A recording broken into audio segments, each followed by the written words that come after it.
Greetings, everybody. My name is Coin. Welcome back to another episode of The Legend of Zelda Tears of the Kingdom. Welcome on into Mr. Sizzling Seal. Good to see you. Hopefully you're doing well in body and mind today. Hope you enjoy your stay. You've come in right at the top of the stream. Speaking of tops of the stream, before we really get started, I want to take an opportunity to thank our contributors during this month's cycle. If you guys want your names on these placards that I read at the start of every stream, all you got to do is chuck some coins at me. Very specifically through Patreon or Coffee, that's the cheapest. But Twitch also works, or a one-off financial contribution through Stream Elements, Coffee, etc., etc. There's varying amounts of fanfare with each one. Best one probably is Patreon if you just do not want to be called out whatsoever.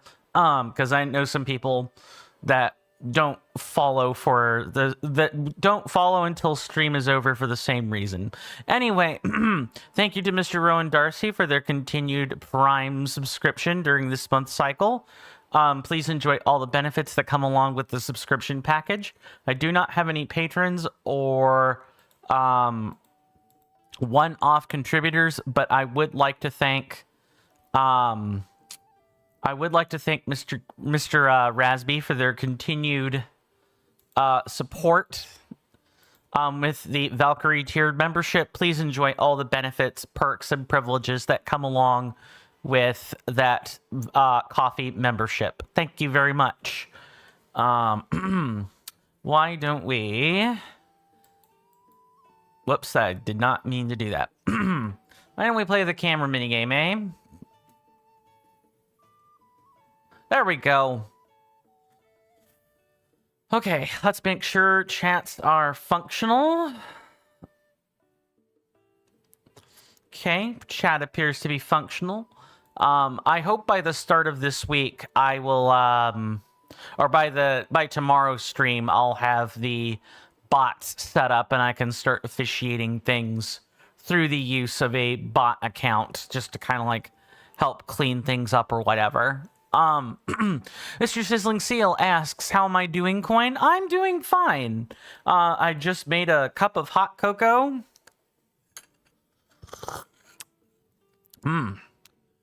Double chocolate supreme cocoa, in fact. So, like, chocolate on chocolate on chocolate. Yum. Yeah, indeed. The hot cocoa is to, help kickstart me on the process of quitting mainline coffee consumption. Now, if I'm out with friends, or, I happen to be out, fine, I'll get a coffee. That's fine. But here at my own home, I'm going to try to, I'm going to opt to switch out for tea, herbal tea, which is mostly water. You just steep it in herbs first. Anyway, last time, and I guess I'll mirror the question back at you, Mr. Sizzling Seal. How are you doing, good sir? How are things in your slice of this beaten and battered planet Earth, eh? I hope things are going well for you. Last time on The Legend of Zelda Tears of the Kingdom, before we, left off for the weekend, we continued our journey clearing out all of the quests and such, as well as Korok seeds in the Farron region, among other things. Our time was split up between learning a bit more about Melania, the aftermath of the White Horse, and going over to the Spring of Courage and grabbing all of the associated goddess quests. So, busy. Very busy. In today's episode, I hope to get us down here. In the actual real bona fide rainforest. The rainforests of Farron. That's my goal today. And not just the Spring of Courage or Dracozu Lake, but actually the actual real rainforest with the Floria Falls and everything. I hope everybody enjoys the thumbnail that I put together on YouTube today. Mr. Sizzling Seal says, wish I could drink coffee. It upsets your stomach. I mean, in my case, it's the whole thing with the kidney scare I had. In truth, it may be a blessing that you can't drink the stuff. Can you drink tea, like black tea, the caffeinated stuff, the stuff that the English drink? Does that upset your stomach the same way that coffee grounds seem to? And then Mr. Sizzling Seal also says, you're okay? Just staying out late again because you need to go somewhere very early? I see. Well, I hope that wherever you're going, you're safe. You remain safe. Sizzling Seal never tried it, TBH? Well, no time like the present, right? No, I jest. But things to think about if you're like, well, I'd like to be able to drink caffeinated beverages with the rest of society. And coffee upsets me, so what else can I do? Oh, I know. Tea. Oh, and there's nothing like a good smelling peppermint tea either. Oh, that just clears my sinuses right up. Sizzling Seal says might just go for an energy drink later. That's fair. Gives you the same buzz. Or I guess in some cases it's more concentrated. Yes, Mastro. Let's talk. Now I did mention what my goal was. Sorry, I need to be able to think. That music is allowed for whatever reason. Hold on. Let me see if...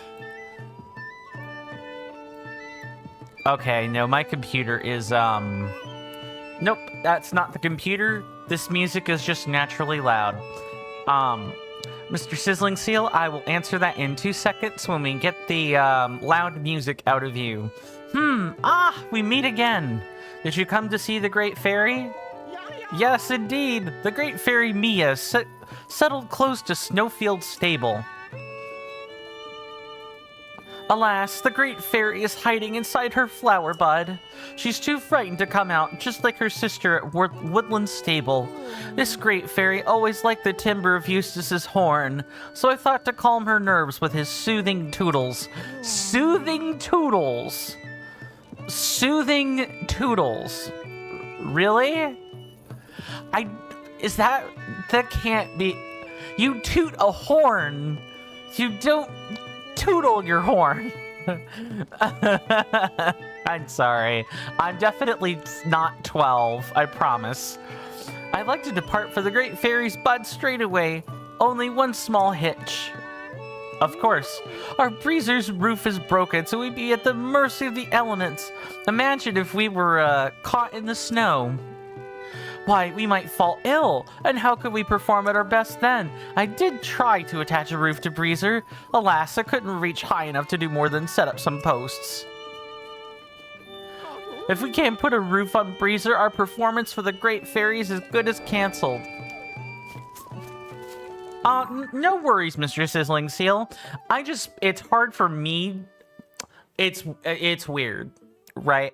I'm the sort of person that if I can't hear myself think, it's hard for me to talk.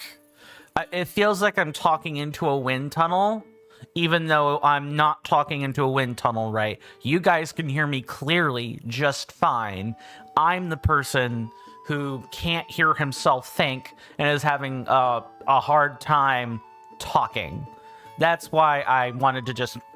that's why I waited until after I read that to put the game in game into a menu where it muffles the sound a bit. Let me finish reading. Mr. Sizzling Seal asks, do you have a favorite energy drink? Not really. I don't... My sibling would be the one to ask regarding energy drinks. That said, the Monster Java line beverages aren't half bad. But even then, among like that sphere of drink, like energy drinks, kombucha, so on. I'm more of a kombucha enjoyer myself. Else the alternative drinks featuring holly leaves and berries. By the way, don't steep holly. It's cytotoxic and not very good for your gut. There's a reason people don't eat it or put it in their tea. It's not good for you. If I'm remembering my plant properties right, pretty sure ingesting tea made from holly leaves would make your stomach very upset. But no, if I were, I promise you, if you were chatting a whole bunch and I needed to clean the air for like a second, I'm the type of person, I'll speak at you. I will do it. So, it's said that the great fairy who lives on the lower slope of a mountain near Snowfield Stable won't come out of her bud. Mastro thinks the stable trotter's horn music will bring her out. They'd like to go to her, but their wagon has no roof, so he's worried the band will catch cold in the snow. For now, they're stuck at the stable. Mr. Sizzling Seal asks, you guys do the daylight savings thing? Yep, I just learned that we still did that. See, I thought the Senate had passed an act during the end of Biden's last term, right?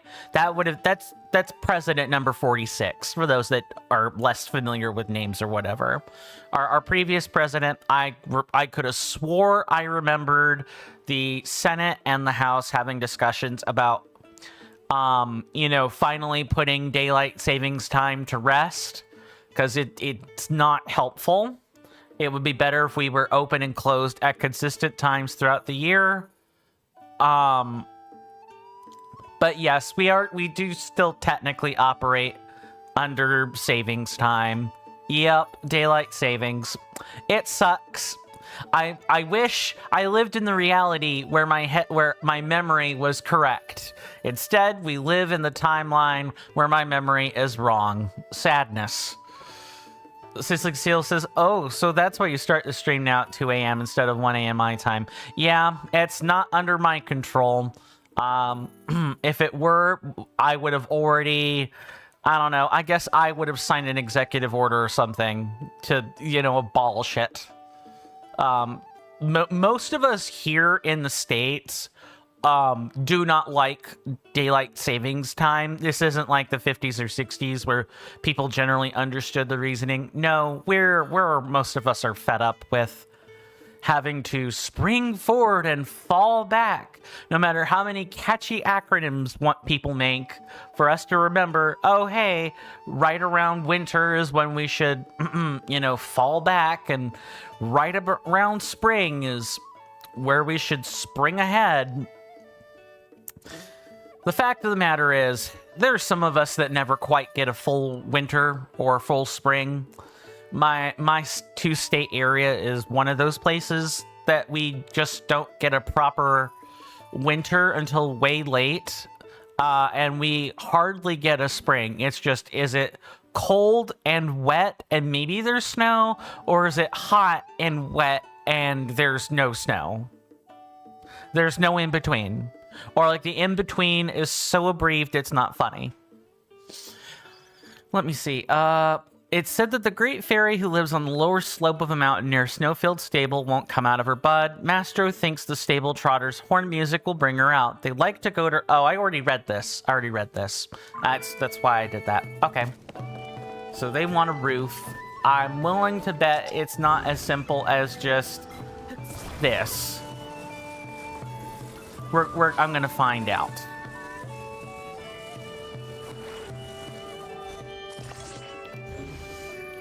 Yeah, there's no way that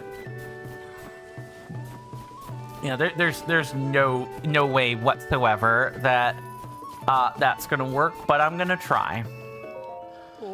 Yes, I would like to take a horse, please, and I would like to take.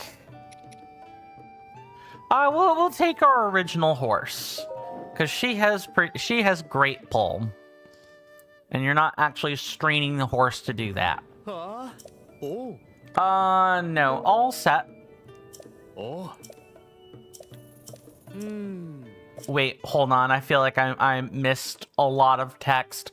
Well, that's all I can do for you. Thanks for using the stable, pal. If a horse gets spooked or doesn't like where it's at, it might shut down and refuse to move at all. If that happens, you could target while mounted and then force the horse...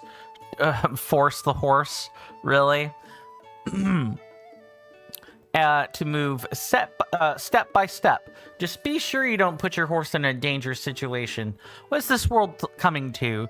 Time was, you looked at the sky in the day, you'd see the sun and some clouds, and at night, the moon and stars. But nowadays, you look up and see floating islands and ships and all sorts of strange things.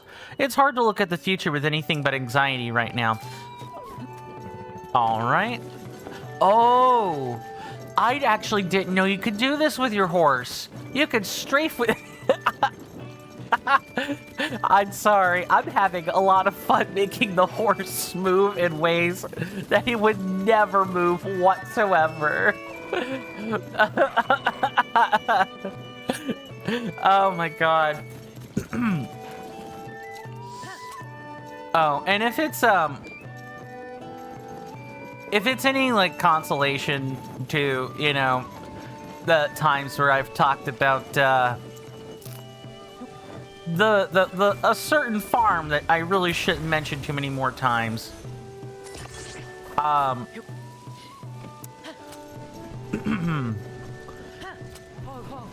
You lovely, you know, AFAB people, and, you know, feminine non-binary people will be happy to know that I have recently watched someone take a depraved look into something called kitchen cells, r/kitchen cells.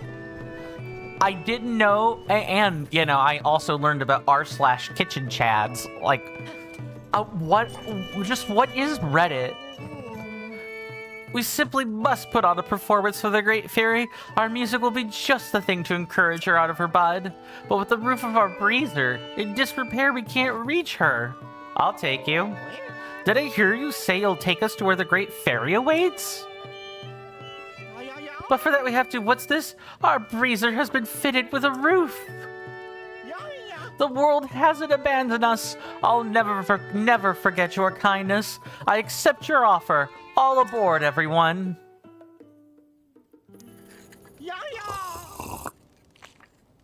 I'm surprised they didn't, like, have me build a carriage or something. The road to the Great Fairy starts by going around from the left and climbing a little ways up the mountain. I leave the rest to you, good sir.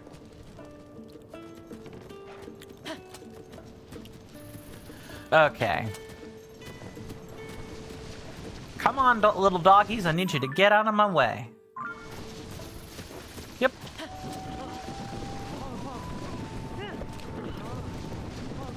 Nice! And it's way better than, like, going up, you know, a rocky hillside. My goodness.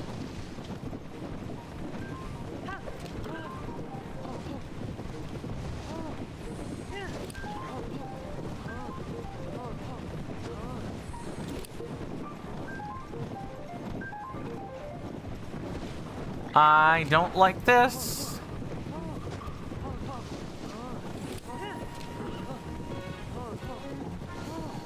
Yep, so our goal is to try to get these guys up the mountain, like, extra quick. So that we're not having to worry about them.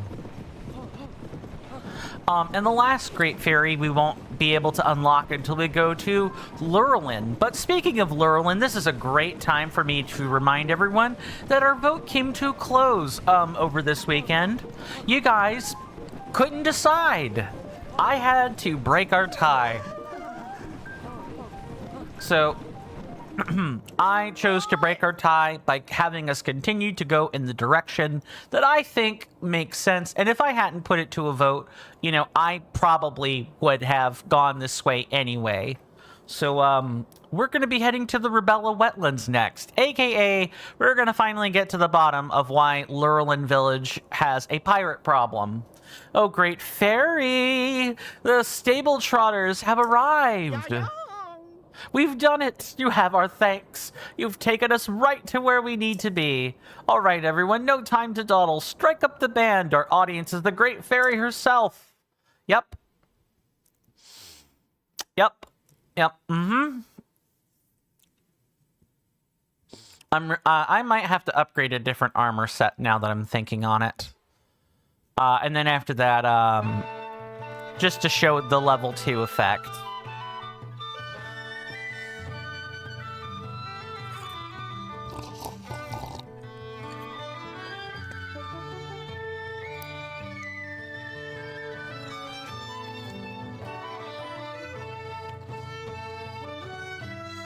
I know these characters are a bit kooky, but to be honest, I prefer the Great Fairies being unlocked this way.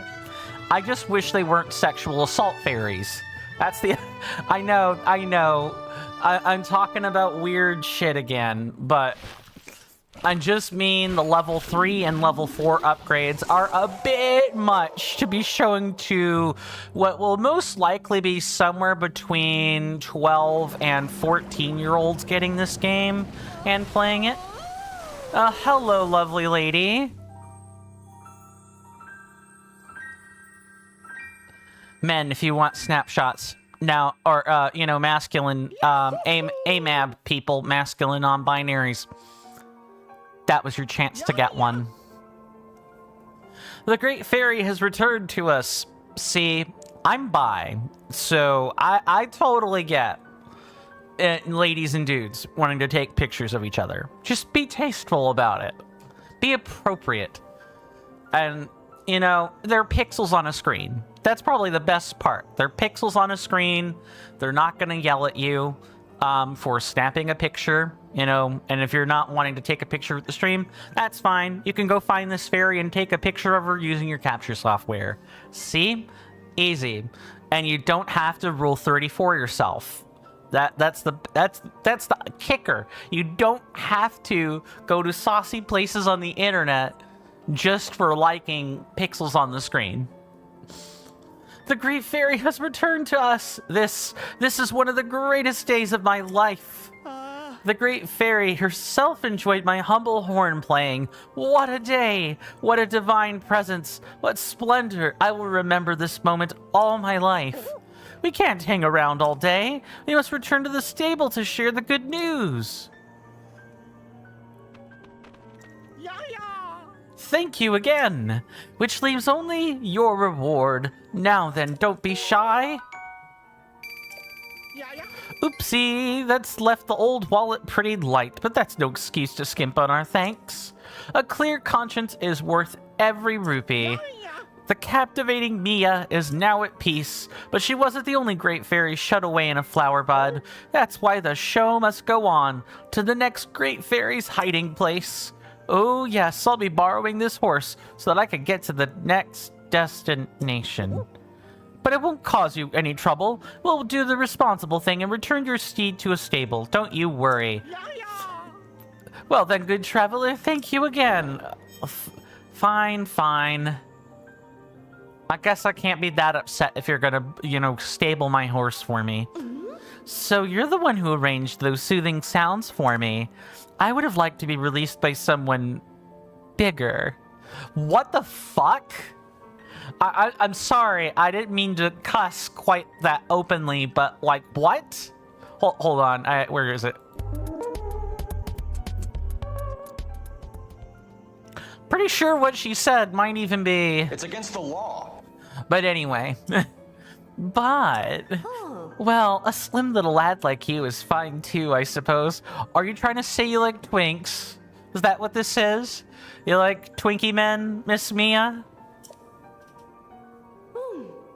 It seems the world is not so corrupted as I thought. To thank you for opening my eyes, I can enhance your clothing. But of course I require the necessary materials to do it. With the power available to me, I can greatly enhance your clothing. Alright, sure. Let us...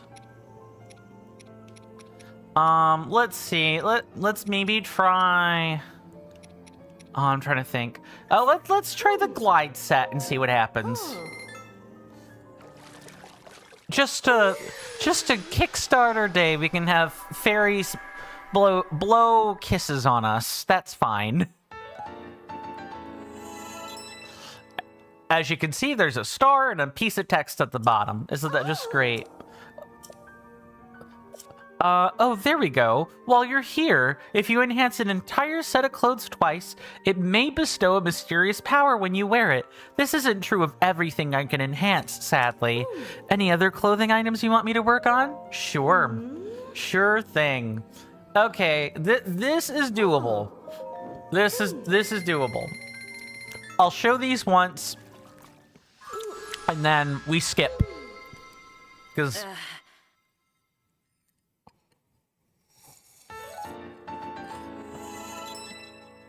Level 2 is teetering right on the border of what is acceptable. Very good, very good. Yes, this is fine work. If you combine doubly enhanced apparel with clothing of the same type, mysterious power will take effect. Different ways to say the same stuff. That a Nintendo classic, truly. Yep, we can enhance all these pretty easily. Skip, skip, skip, skip, skip. Once for the kids, and then never again. Oh, whoops. I did not mean to do that. That's fine.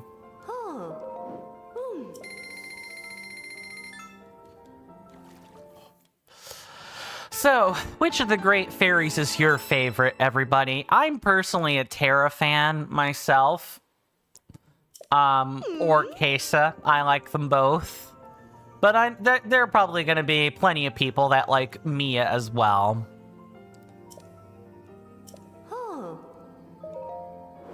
It could be Mija, but I'm pretty sure it's Mia. Like, IJ is usually like an EY type of sound, if I'm remembering my English right. And English is a weird language, to be sure.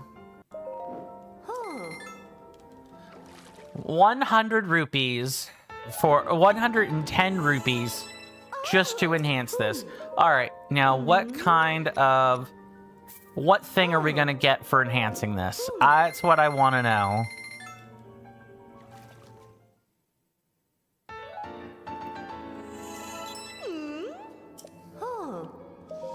Now, Aracuda wings and eyeballs are 200 rupees. Okay, I was thinking it would be another order of magnitude. It's 200 rupees? I don't think I want to enhance this necessarily, but good to bear in mind that that's there. Anything else I want to enhance? Let's see what the barbarian set looks like. I know, we're doing a bunch of non-Farron related things. I promise that will change soon enough. Ooh, okay. This doable. I plucked just enough Mighty Thistle last time to make this work.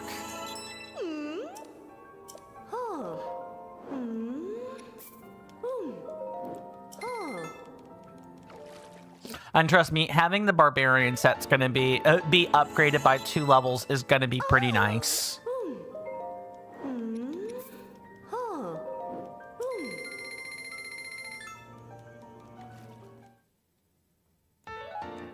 Do.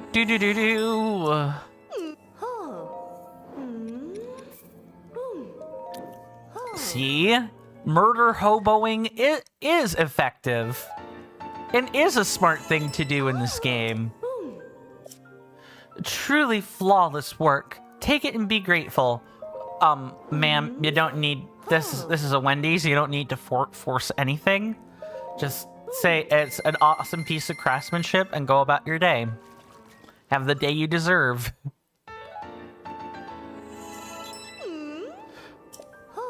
No, thank you.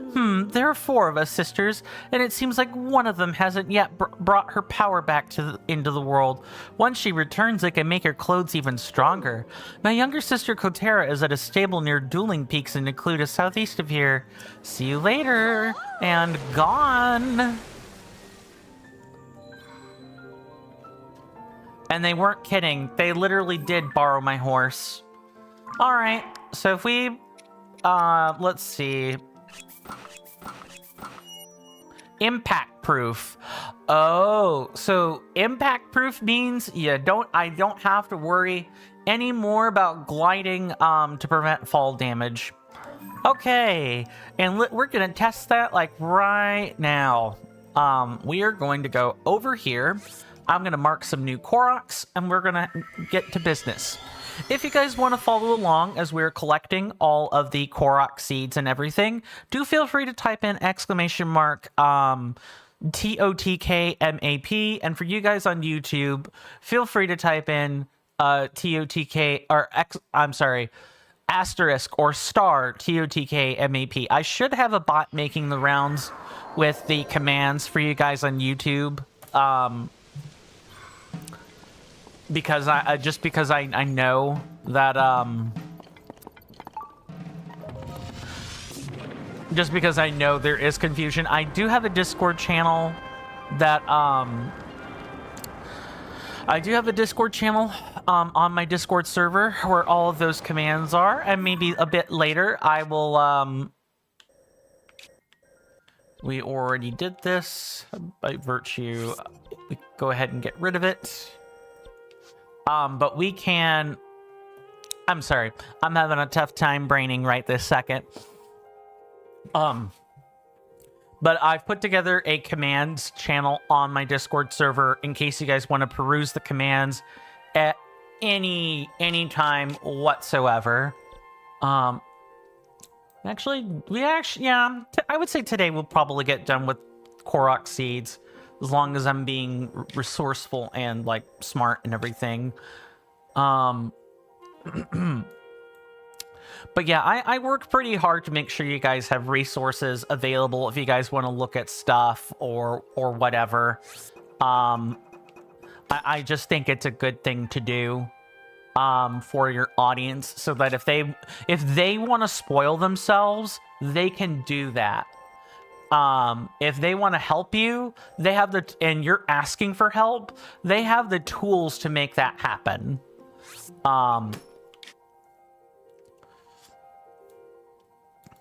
Plus, maybe some of your audience is playing along with you, right? And if, that's the case, if your audience is playing along with you and they don't care about spoilers, they should have the ability to go and search those spoilers for themselves. And you shouldn't be making your audience tab out to go find it. At least that's my personal opinion. Make of that what you will. But it's the idea. It's the subtle thing, right? If you're not making your audience tab out for any particular reason outside of like whatever, they choose to do while lurking and everything, and that's totally fine, by the way. I'm just mentioning the activity of lurking. I'm not trying to call anyone out or anything. They're free. The people that are looking for things will only need to tab out if they're going to lurk, and they don't have to tab out to go find something. That's my personal philosophy anyway. Okay, so now all I have to do is go over there. Probably gonna have to spend some amount of time. Is this what, like walking speed? This might be walking speed now that I think on it. Or maybe it's a bit like a bit like jogging speed. I'm trying to figure out how fast this is going exactly. Now that I'm just thinking on, oh, well, how do all the armor sets work mechanically? Like, what are the individual effects? But, we'll figure that out. Greetings, Mr. Coin. Greetings, Mr. Jason. Good to see you. Hopefully you're doing well in both body and mind, and I hope you enjoy your stay. We just got finished unlocking the third great fairy, and we are about to get our honest start with the Korok seeds and everything. Apparently, I unwittingly lied to you. Again. I apologize about that. Apparently, I was under an impression that the US had passed a law about daylight savings time being abolished. Nope. They did not. And the funny thing is I know toward the end of the previous president's term here in the States, there were significant talks. I believe there was even a vote held on it. But maybe now that I'm thinking on it, it could have been the Crown Act that I was talking that got passed, and that's what stuck in my mind. I'm not 100% sure. But I promise I'm not, like, actively trying to mislead anyone. I'm just not always the best at staying up to date with government policy, apparently. It's a pretty big failing on my part. I am... Oh, also, it is actually just any kind of fall damage whatsoever. You don't even have to be gliding. That's pretty neat. Okay, let us put the puzzle block into the thing. Just like so. It's literally that easy.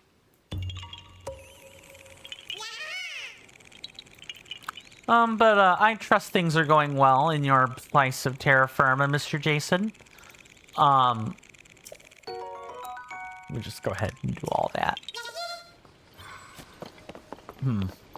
No one has mentioned a joke yet. So in that case, I think I'm gonna reset this counter. Oh, I guess that reminds me I need to actually log what that is. I can't believe I forgot to do that. And I forgot to activate the discount. Let's start that. Let me see. 16, 15, that's 31, 38, 59, 68. Okay, so...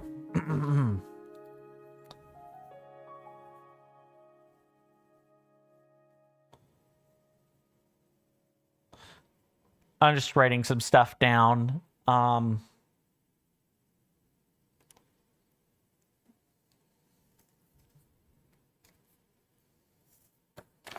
right, I have logged counters. And now we're going to reset that specific one.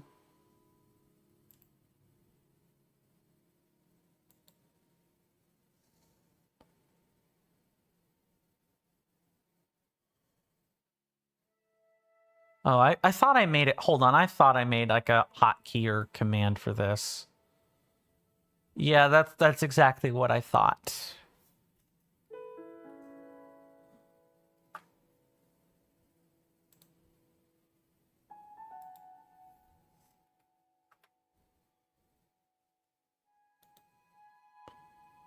Or the counter can be doing weird things. Sorry, I'm having to troubleshoot something. Let's see.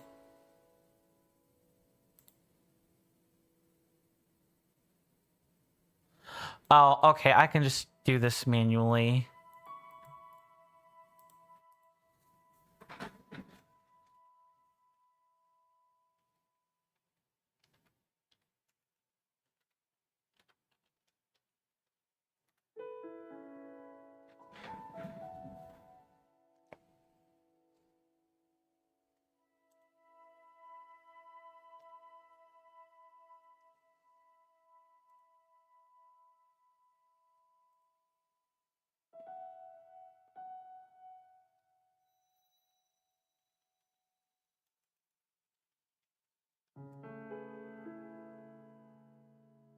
There we go.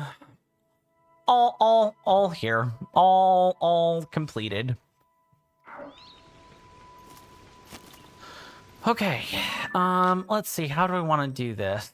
I guess we're gonna just, switch to the appropriate gear and go from there.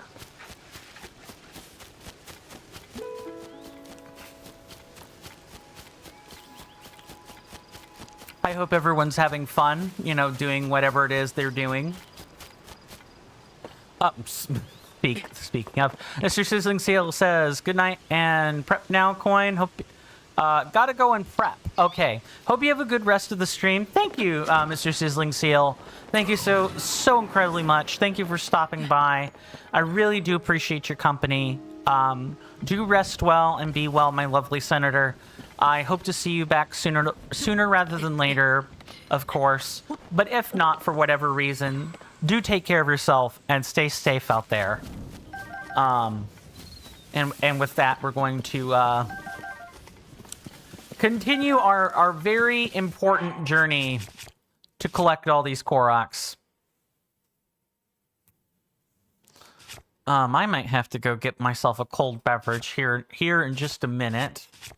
I'm wanting... Alright, Mr. Unobo, you're not weighing down my car. So let's go. Also, let me not get struck.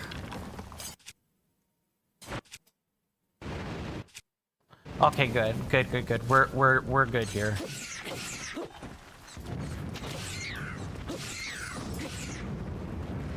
Thank goodness. And we need those key swings anyway.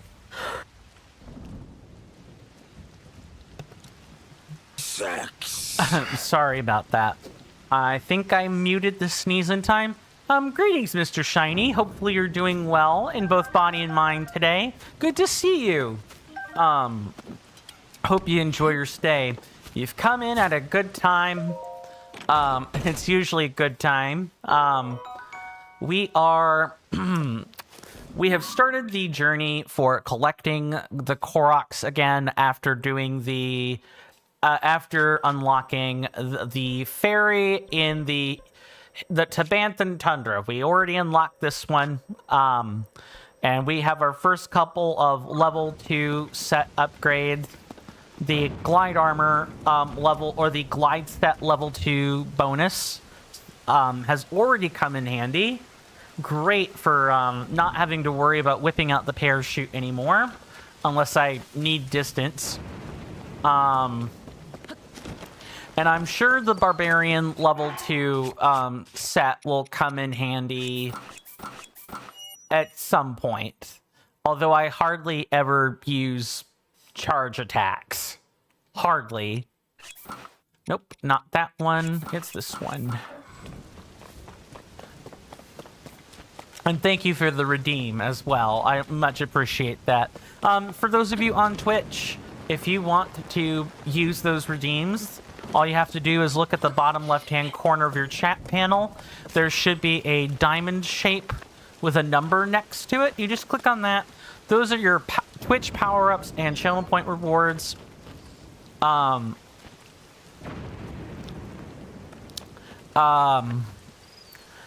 I have color-coded all of the channel point rewards for you so that you have an easy time telling what's what. Anything color-coded black is a native Twitch redeem, highlight your message and so on. Pink is just a soundboard effect. You pay the 50, you get the funny sound, and you go about your day. And if you want me to do something, those are usually color-coded purple, and they have a higher cost associated with them. Most of them require chat prompts, but not always. My goodness, the mucus in the back of my throat is really wild today. Hate that. Mr. Shiny says, upgraded Barbarian set lets you Beyblade longer, if that's enough to convince you.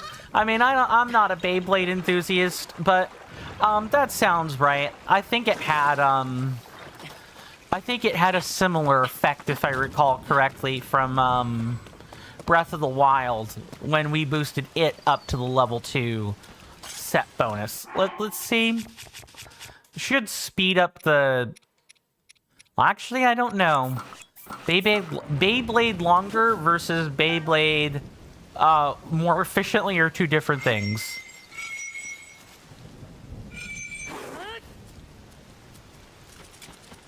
Now give me that frog. I want that frog. Whereas if I do this, Mr. Shiny says it's the exact same effect. I think so too. Yeah, that's exactly what it is. Instead of taking a full wheel, it takes half of a wheel. Good, good, good, good. Let's see. We are going to go up here and travel that way. And travel to the east. I'm looking forward to taking you guys to the Rebella wetlands. I'm looking forward to that. And when we do get to the Rebella wetlands, you know, after the stream, after that particular corresponding stream is over, you know, we'll do the exact same thing. We'll vote again.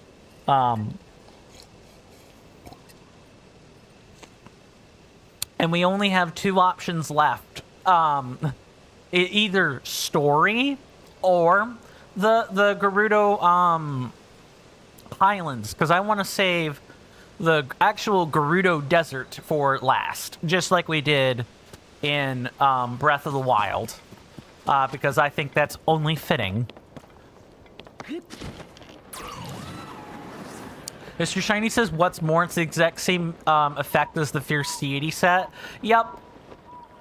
Yep, which is, that's nice too, that there are multiple different sets with the exact same effect. So if you don't like the look of the Barbarian set for whatever reason, I know the hand paint that is mildly suggestive around Link's stomach is could send people into a bit of a puritanical spiral.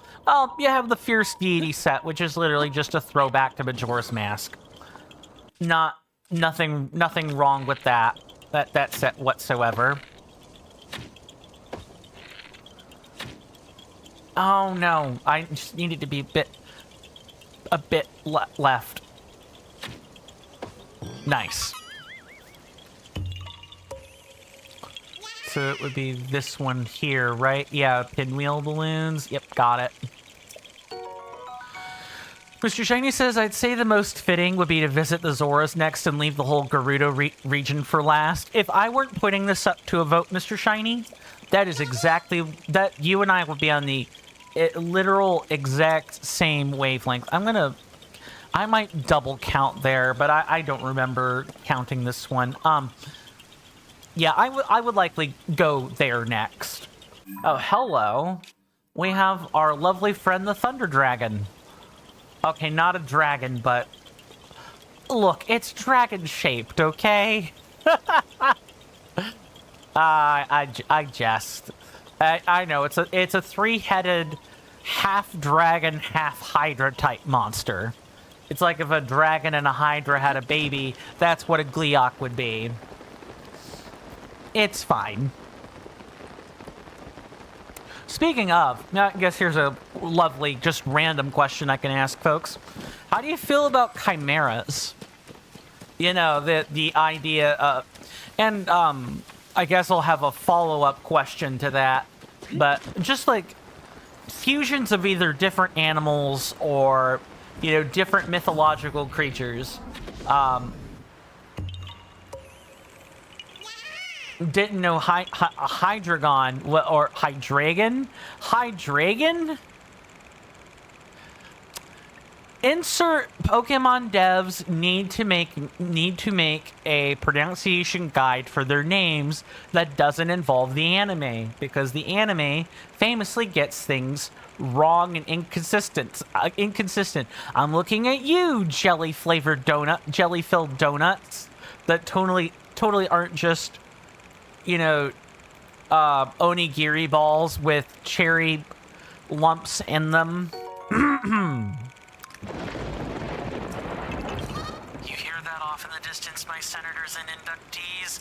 That is an ad storm. In about 5 minutes, it'll blow over us, and then we can get right back to the gaming. Thanks. That, my fine friends, is the 5-minute warning for the commercial break. I did make copies of the ads. I'm going to see if they're not, or the ad alerts. I'm going to make sure that they're not. It's an attempt at getting them to not have a 10-second delay, because our starting soon timer had a 10-second delay on it, which is like getting to be really unacceptable. I'm gonna trust that fix worked. We'll know at the top of the hour. Speaking of tops of the hour, we do take commercial breaks on the channel. They're 3 minutes long. There will be a timer above my head on the video display at the upper left-hand corner. When that reaches 0, we will be back to gaming, and the commercial break will indeed and truly be over. If you guys like my content and hadn't considered doing so already, please consider following on Twitch or subscribing on YouTube. Those are free, easy methods to help the channel grow. If you're on YouTube, please also consider liking the video and maybe leaving a comment so that YouTube thinks you're human and actually counts my vote, or counts your, counts your viewership. I would really appreciate it. Thank you very much. I will also put out the bolos for the Discord. I think I don't need to do that on YouTube. YouTube just got one.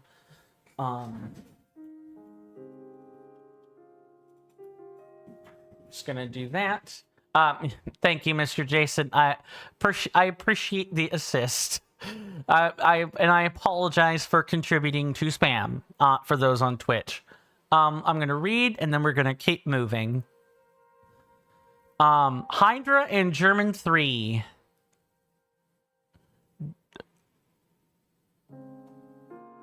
Not sure. I'd have to look at the pronunciation for German 3, but okay. Hydra plus that is the correct pronunciation. Mr. Jason says, Mr. Coin, the opponents that you battle as a reward for continuing the Z2A Royale and the post-game of Pokemon Legends Z to A are completely random. Nice! And you were given your favorite person. Ah, yes, Lady Jacinth, of course. I knew immediately as soon as you said favorite person. Hello there, Destructus. Welcome on in. Good to see you. Hopefully you're doing well in body and mind, and I hope you enjoy your stay. I am doing just fine. And Destructus does ask, how is everyone? I'm doing just fine. Thank you for asking. Okay, I need to mark this. We just got done. We just got started clearing out a few Koroks and everything, so we are well and truly on our way to completing the Korok hunt for sure. We are already 71% of the way done. Outside of that, how are things in your slice of terra firma, aka our planet Earth, Destructus? I trust that things are going well for you. And that is correspondence between people, so I'm not going to read the messages on the screen. That's just good courtesy to exercise when you're thinking of making content for yourself and you're wanting to go live. I suppose in other news, Destructus, we did also start, we went on the journey to start getting all of our sets up to level 2, and I've already got the Barbarian one and the Glide set up to level 2. So we are definitely getting well and truly involved into all the nitty-gritty that is the grinding. Mr. Shine... I'm sorry. I'm reading the wrong one again. Destructus says you're doing well. Awesome. Glad to hear it. You have a series idea for an animation, or an animation series? You just say you should say, nice. What you thinking of for the idea? Unless that's supposed to be top secret, and in which case, you know, I hope the secret were hello. Yeah, okay. I think there might be a little bit of a delay. I'm not sure what's going on with Firebot, but we can talk more after the commercial break. See you guys then.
Sorry about that, everybody. I am back.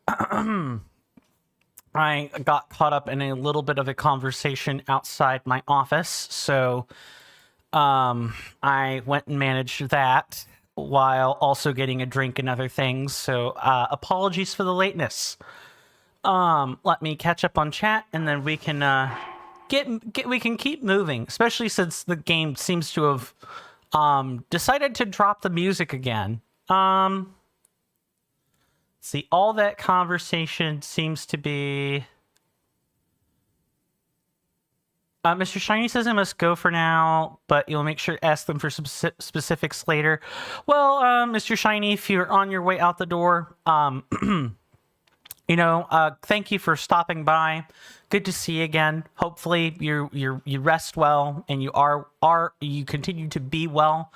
My lovely senator, do take care of yourself. I hope to see you sooner rather than later, of course. But if not, for whatever reason, stay safe out there. And with that, we're going to move over to YouTube, and then we can go from there. Destructus says, so I can tell you it's going to be a story about 3 characters, Greenie, Knife, and his brother Hammer. Knife is a cocky and impulsive kid, and Hammer is caring and protective. And the villain is a character called Blood. Basically, Blood murders Knife and Hammer's parents, and then tricks them into freeing the beasts that he turned evil back to good, so he could use the released energy to get powerful and take control of Shapeiden. It's the gist of the plotline. There will be more to it. The powers each beast gets is fire, healing, shapeshifting, strength, cloning, and speed. Hammer's power is super strength with a smidge of super speed, and Knife's power is super speed with a smidge of super strength. Okay, so they're they're inverses of each other, kind of. Makes sense. I take it that is gonna be rendered in stick animation form, is that correct? Or is this like a whole different animation thing altogether? Just curious. I really want to go fight that Thunder Gleeok, but I have a lot of metallic weapons, so methinks that would not be a terribly good idea.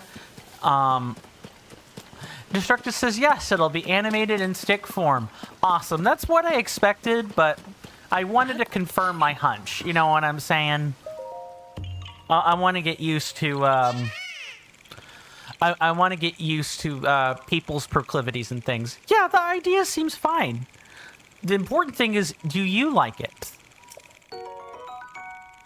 Because if you don't like it, it's an idea, right? You go back to the drawing board. And you do it over, or you fix the things you don't like, right? I'm going to be doing a lot of that as I get started writing my,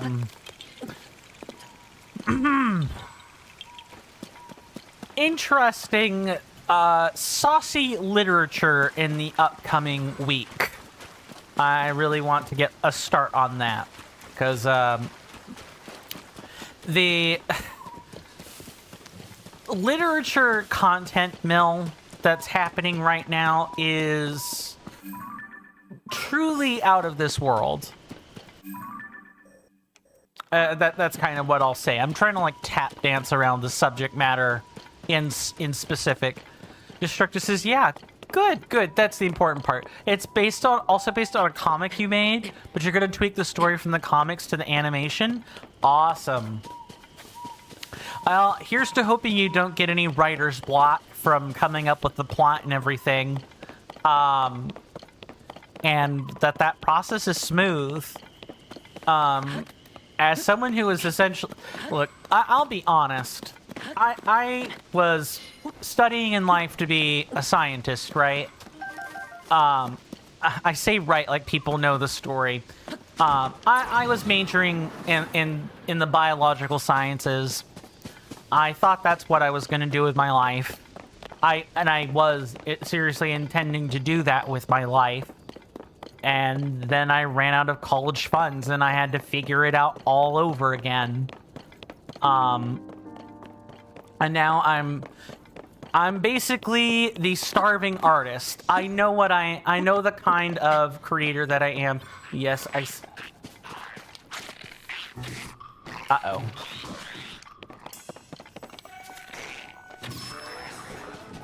Oh, and that one fell down? Okay. Nice. Now I don't have to worry about him. I didn't think I would turn into the artsy type, and I'm really not the artsy type, right? Like, I can't draw worth anything. I can make touch-ups on photos and stuff, but That's different. That's Photoshop. That's not, and the light bit of drawing that I do engage with is not on the same level as, is not on the same level as an actual real artist. I will never amount to that. Hello, Flares Splatoon. Welcome on in.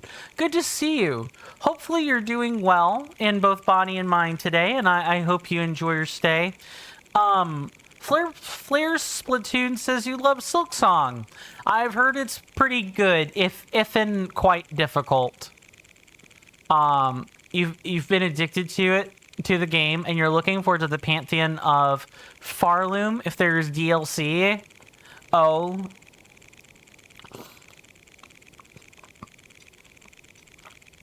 And yes, just like Destructus was asking, you know, how are things in your slice of terra firma, aka our planet Earth, if and you don't mind my asking. I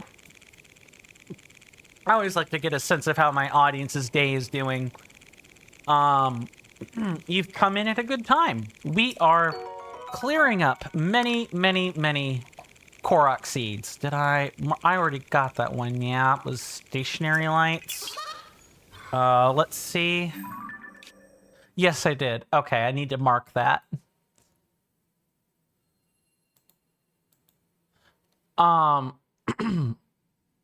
Good and bad. Well, I'm gonna hope that the good outweighs the bad. I hope that the good outweighs the bad. That sucks. Gee, that makes it sound like I weigh the bad more than the good. But in all seriousness, I hope things are panning out better than they are worse. I basically got a start to my day. I can already tell that one is a Korok friend. Where are they asking me to go? Over there. Yeah, like here-ish.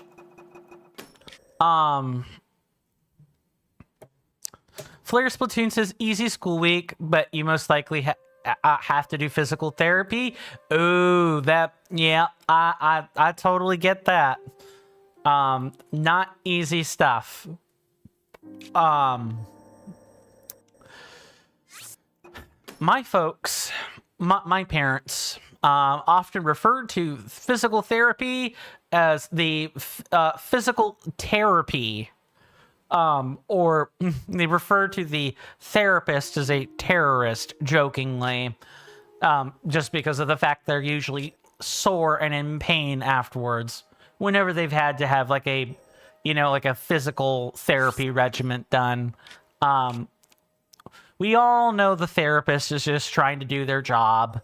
And their job is to like help rehabilitate you should something go wrong, but that doesn't mean therapy is like pain-free. It really truly it isn't. Humans have muscles, nerves, and so on. That the pain kind of sucks. Flare Splatoon, since it can reduce how bad your scoliosis will be when your bones stop growing. Oh, that's awful. Yeah, the physical therapy is important. It might suck, but it is important. And I'm glad you're getting it, Flare Splatoon, for what that's worth. If and you don't mind my asking, because I'm thinking about whom I've asked what question before. Have you played how much of Tears of the Kingdom have you played, if and you don't mind my asking? Is Tears of the Kingdom a new game for you? Have you beaten it multiple times? Played it some number of hours? Just curious. I always try to ask my audience that just to get a sense of the like a sense of their familiarity with the title. 11% currently. If that's in regard to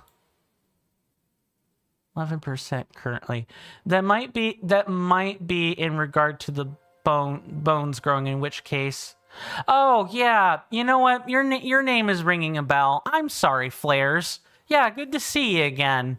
It took me too long to recognize that. Um, you didn't change a PFP, did you? Out of curiosity. PFP looks a bit different. What's up, Mr. Jason? Oh, I'm missing one more Korok mark.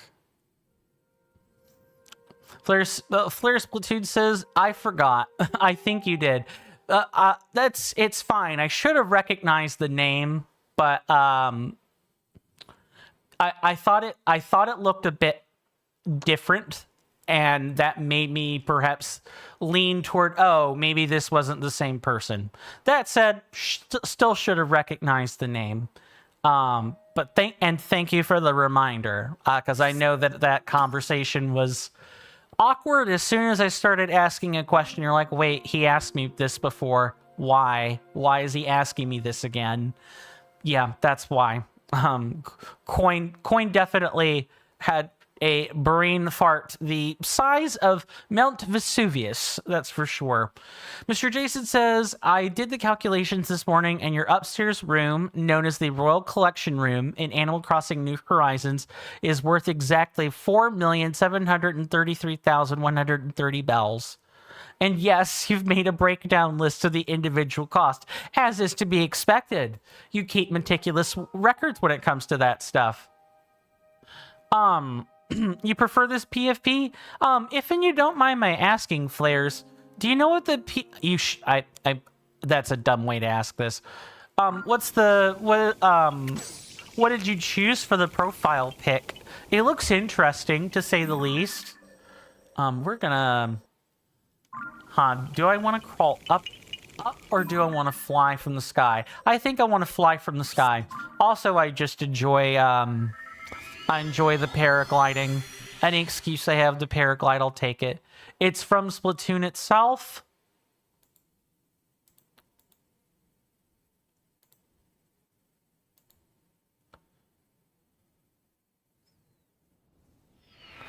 Oh, okay.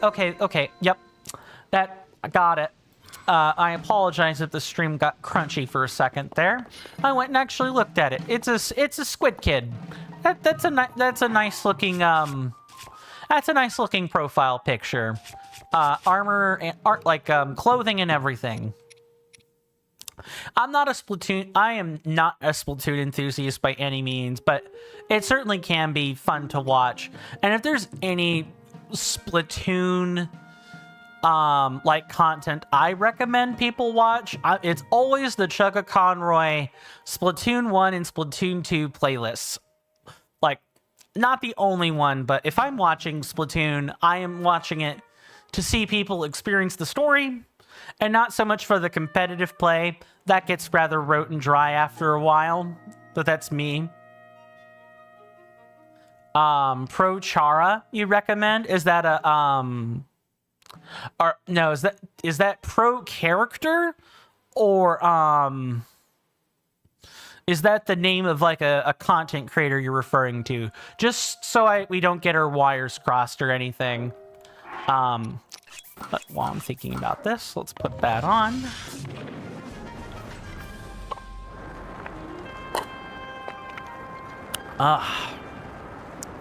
Remember to stay hydrated, everybody. Name of content creator. Okay. Since you said that, I'm gonna write that down and check it out later.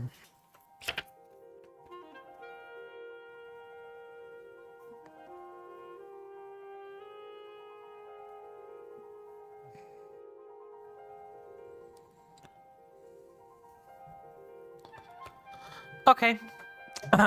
You'll have to excuse me. I'm a middle-aged man, relatively speaking.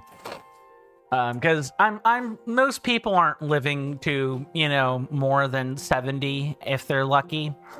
So, I know I'm gonna wrinkle some brows for saying that, I shouldn't quite be referring to myself as middle-aged yet, but I'm definitely going to. Okay, let's go ahead and sail. So I write things down so I don't forget them. And I made sure I wrote that down to check out later. And I'll get to it soon. Probably by tomorrow. I want to try to be better about checking things out that I wrote down. Just because I think when I wrote channels down Friday,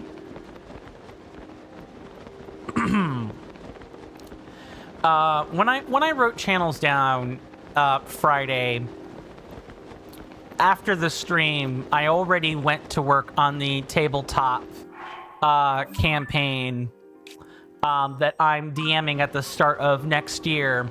I got lots of stuff to write. I can't tell you the number of things I have to consider to make a halfway coherent storyline for my players. Let me read some messages and then I'll you know, tell you guys a bit more about that. Sorry, I'm definitely going to be geeking out.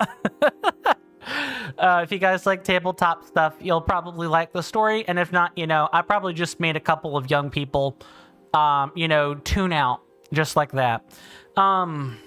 No, I did not mean to click on that. Thank you, Twitch, but no. Destructus says, nah, 33's not middle-aged. You're just a young-spirited... you're a young-spirited young man, Coin. Thank you. I appreciate that. Flattery will get everyone everywhere, by the way. Maybe I just feel old, even if I'm not old. That's probably really what it is.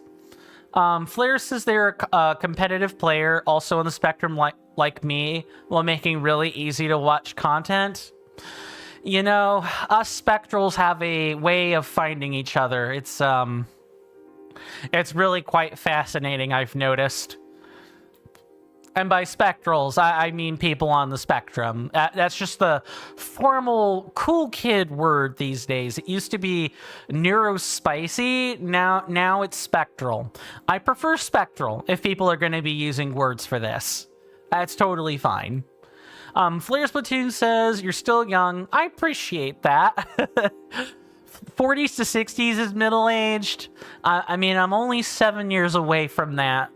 Like, middle age is coming, and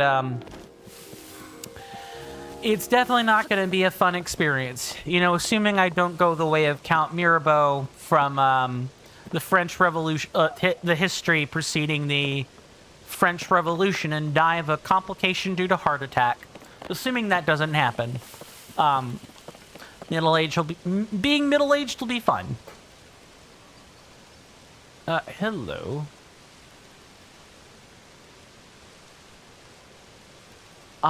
There's no reason for this to be restricted. Give me a second, guys. Sorry. Something on the Twitch side, coming up.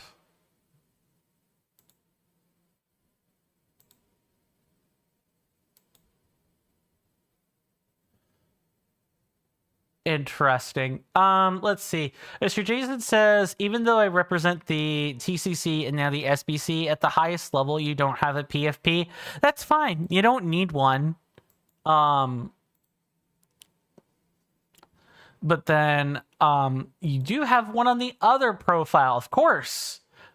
But it's the TCC profile picture banner thing, so that's fine. You know, Mr. Jason, what you should probably do, I use a spreadsheet to remember all kinds of things, and I pin things on my Discord. What you could do is either make a spreadsheet for yourself and put all your information you want to remember on it, or, you know, you can do what I do and just pin the not too sensitive stuff to like a private Discord server that you make. I keep a private one that I don't invite anyone to, and I put pictures in that. I type up statements I want to make and then copy paste it to my phone if I've got the time, because typing on my phone sucks. I can do it. I prefer to type on my phone with, you know, halfway decent grammar. But if I can't do it, then I'll just type it up on the computer before I just start typing on my phone. It's definitely odd that it was restricted by Twitch, Mr. Jason says. Yeah, I went and fixed that. That should be a non-concern moving forward. Mr. Jason says, yeah, true. And then let me go over to YouTube. Flare Splatoon says, even then with medical advancements, 40-47 will be viewed as young if you're rich in the future. Agreed, but if you've got the money. If you don't, then, well, you know, good luck. Because we all know we all know that if there's anti-aging technology, who it's going to be used for, right? It's going to be used for politicians, celebrities, and the people that are well-to-do and have a ton of money. If you're not one of those three people, not happening in the future. Flare Splatoon then goes on to say you recommend getting Silk Song. Yeah, I could tell. If you're part of my Discord, you can leave that in the there's a couple of suggestions channels. I think one of them is game suggestions. If not, I know it's content suggestions for sure. We do vote on games on this channel, so you know I can always pull from the suggestions to put things up to a vote in the future. Flare Splatoon says you don't use Discord. Fair enough. I'm not here to make you join or anything. I'll bear your opinion in mind.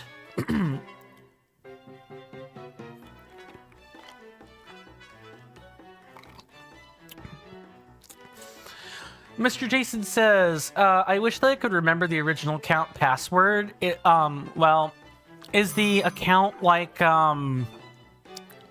keyed to like an old email or something? You know, something that you don't have access to? Oh no, I have to drop back down and get that bow. Where did it drop to? Did I just lose my... Hold on. I could just use Ultra Hand to try to find it.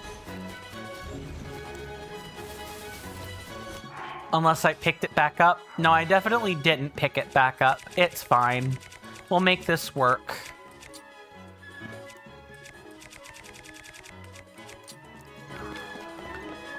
Flare says I'm upper class either way. I don't want to extend your life. You don't want to expend... Let's try that again. Either way, you don't want to extend your lifespan. That's totally fair. I think a lot of us that aren't upper class would probably want to, you know... I know if I could live longer, I definitely would live longer. Uh-oh. I really need to stop hitting electrical enemies when... Yep, I knew that would happen. Mr. Jason says it kind of like Troll Castle Official. I mean, there's nothing stopping you from getting it back unless it's been keyed to a burner email. If it's been keyed to a burner email, or you don't remember the email that original count is from, yeah, that could be a problem. I sure hope this is not a sign of... Okay. Twitch chat just reconnected for me. I'm gonna trust that's... Okay, cool. I'm gonna go around and not fight those. Flare Splatoon says that the future becomes worse than the world is now.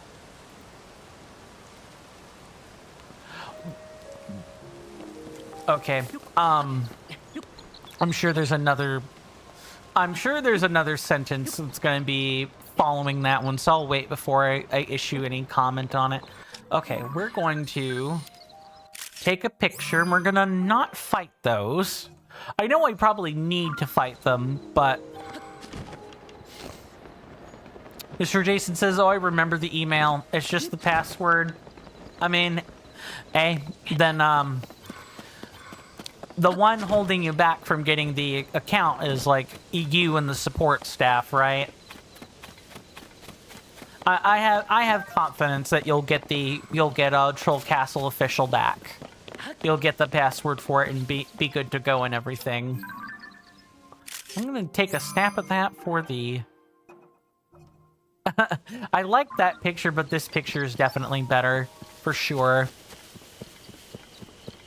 I just hope I don't, Ow, and I don't want to get pelted by water, thank you very much.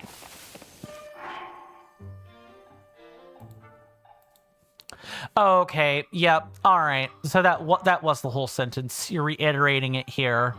Flare Splatoon says, basically, it's a bad idea to extend your lifespan, merging the previous sentence for context.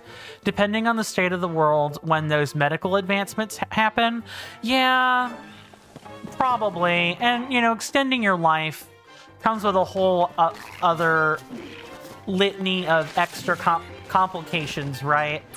A lot of cellular processes we wouldn't really know the science behind them if your lifespan went beyond its, you know, natural course. Society doesn't have hallmarks for what happens when people reach 200, 300, or more. Heck, even like 150. Let's use the Mass Effect number for those that aren't aware. Mass Effect is a third-person shooter, like science fiction RPG game. You play the role of a character named Commander Shepard, which could be either male or female, and you are ultimately set on a mission to save the galaxy. It doesn't start that way, but it gets that way pretty, like, within the first, I'd say, 2 hours of playing the game. It becomes pretty apparent what you gotta do. And, in that game, the humans in that world, that have come under a one-world government, like, the individual human countries still exist, but they all kind of had to, like, band together under a paramilitary formation called the Alliance.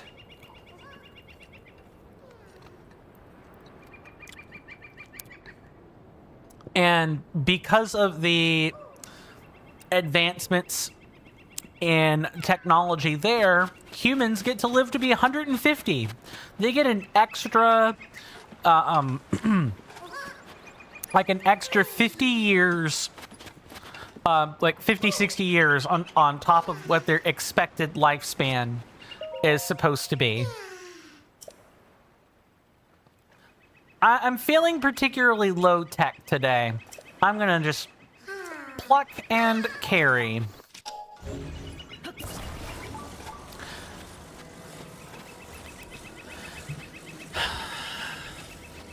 And then, you know, there's the whole man out of time problem too, right? Where, let's say you do extend your life, you know, you'll eventually be surrounded by people that you no longer know and can't relate to.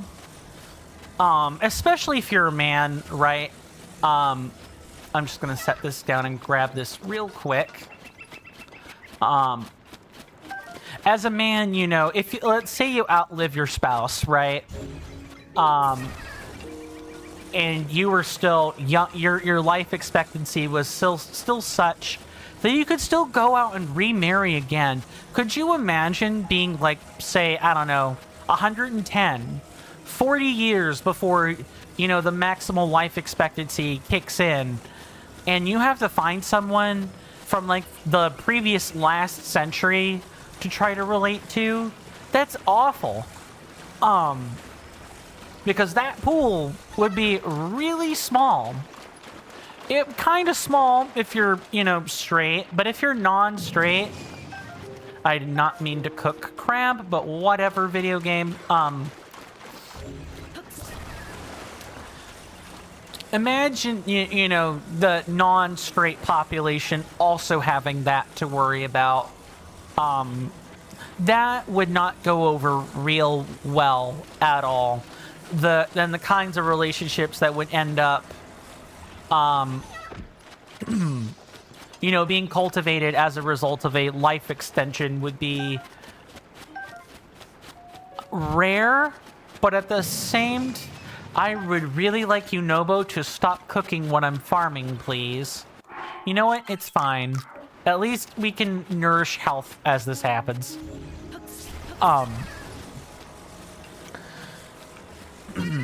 That said, I feel like I could be particularly well adjusted to a long lifespan.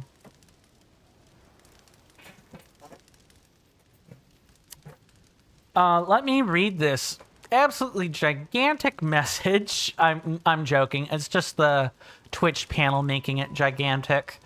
Mr. Coin, according to the website of Nintendo UK, the price for Animal Crossing New Horizons Nintendo Switch 2 Edition upgrade pack is £4 and 19 pence. That makes sense for most people. And is for Nintendo actually pretty reasonable, all things considered. But Mr. Jason is, of course, going to get the full $54.99 Animal Crossing New Horizons Nintendo Switch 2 Edition. Your reason? My original Animal Crossing New Horizons annual events were drip-fed through updates, which means that the 1.0 version was pretty much unplayable in that state. And so the new physical cartridge, you assume, will at least have the latest version? Interesting. I'm sort of the person that probably wouldn't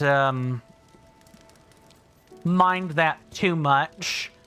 Then again, I'm also the same person that would have no issues buying like a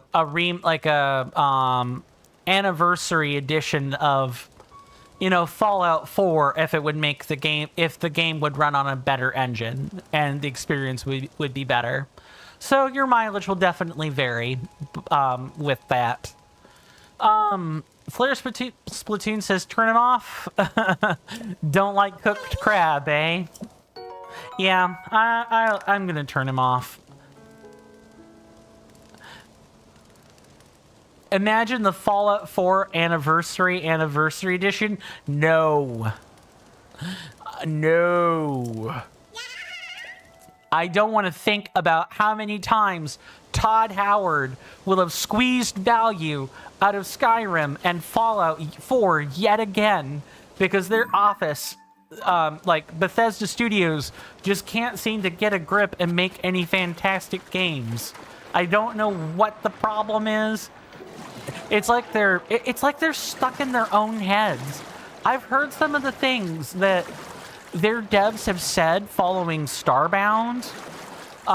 Like, we're not going to live up to Skyrim or Fallout. We're not going to live up to that.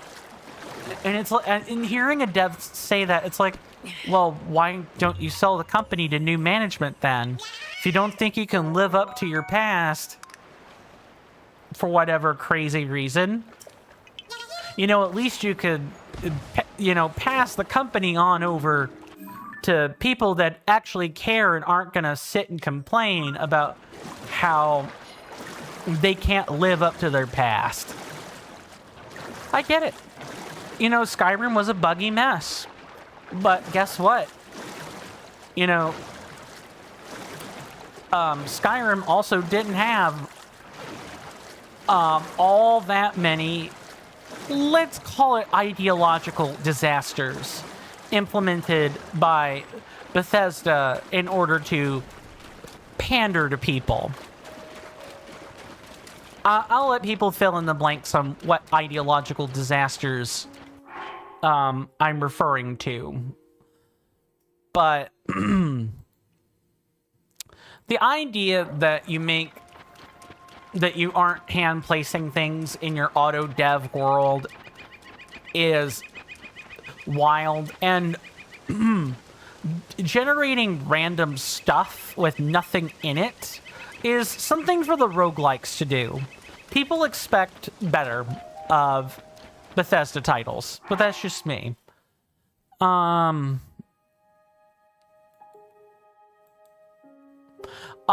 Jason, I'm pretty sure that Flair's Splatoon was talking about Yunobo and not Tulin. But I will read the joke. Excuse me, gas. So sorry. The banana I ate earlier is definitely definitely biting me a bit. Well, Tulin has his flaws. He does make getting around a breeze. Where is this? Right, I have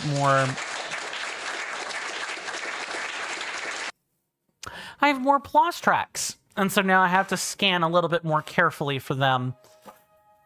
I am truly blessed to have an audience of spinsters. I really do appreciate the joke, because I'm going to be honest, I'm not a particularly funny person.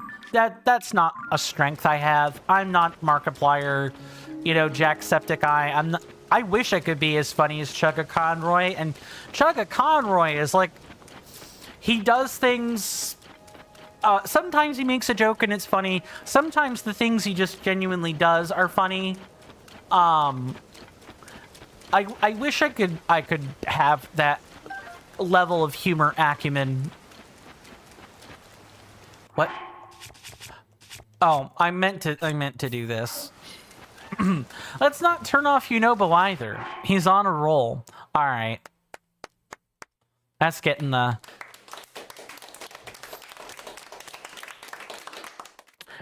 light applause. Funny joke. Also, I don't want to wear the applause track out. Like whole bunches. Let's see. I don't have any anti-stick stuff other than the suit of armor. I'm trying to think how I want to handle this.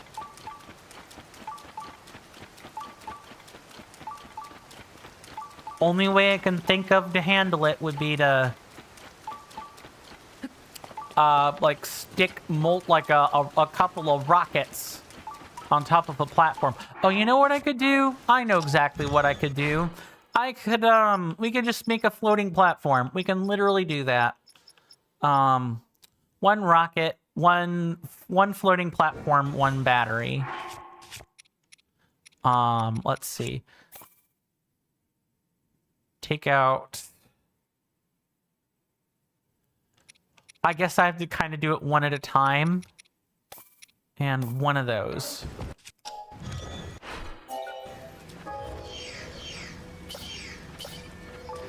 There we go.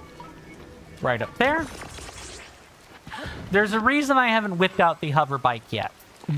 Promise.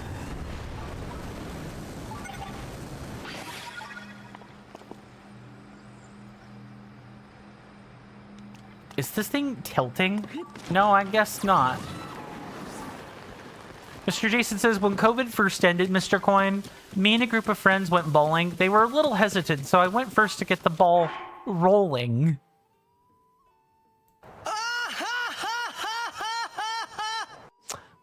Very funny.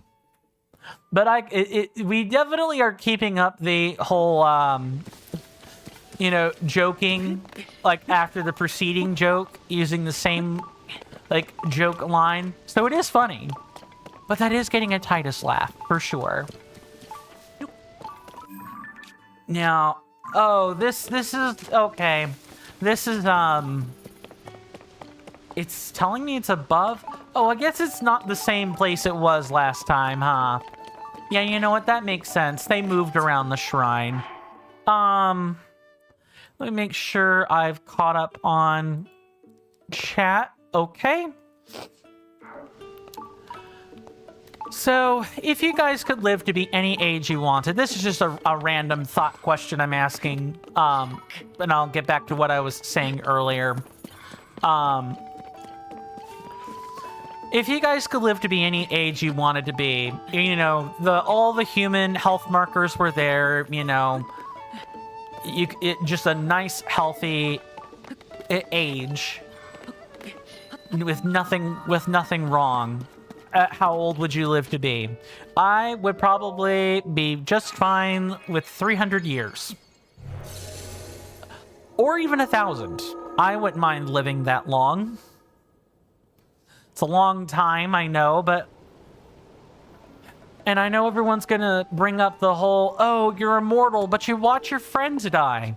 I would be looking more toward the future. I would want to live. I want to live through a lot of hallmarks of history. I want to see how the world changes within those lengths of time.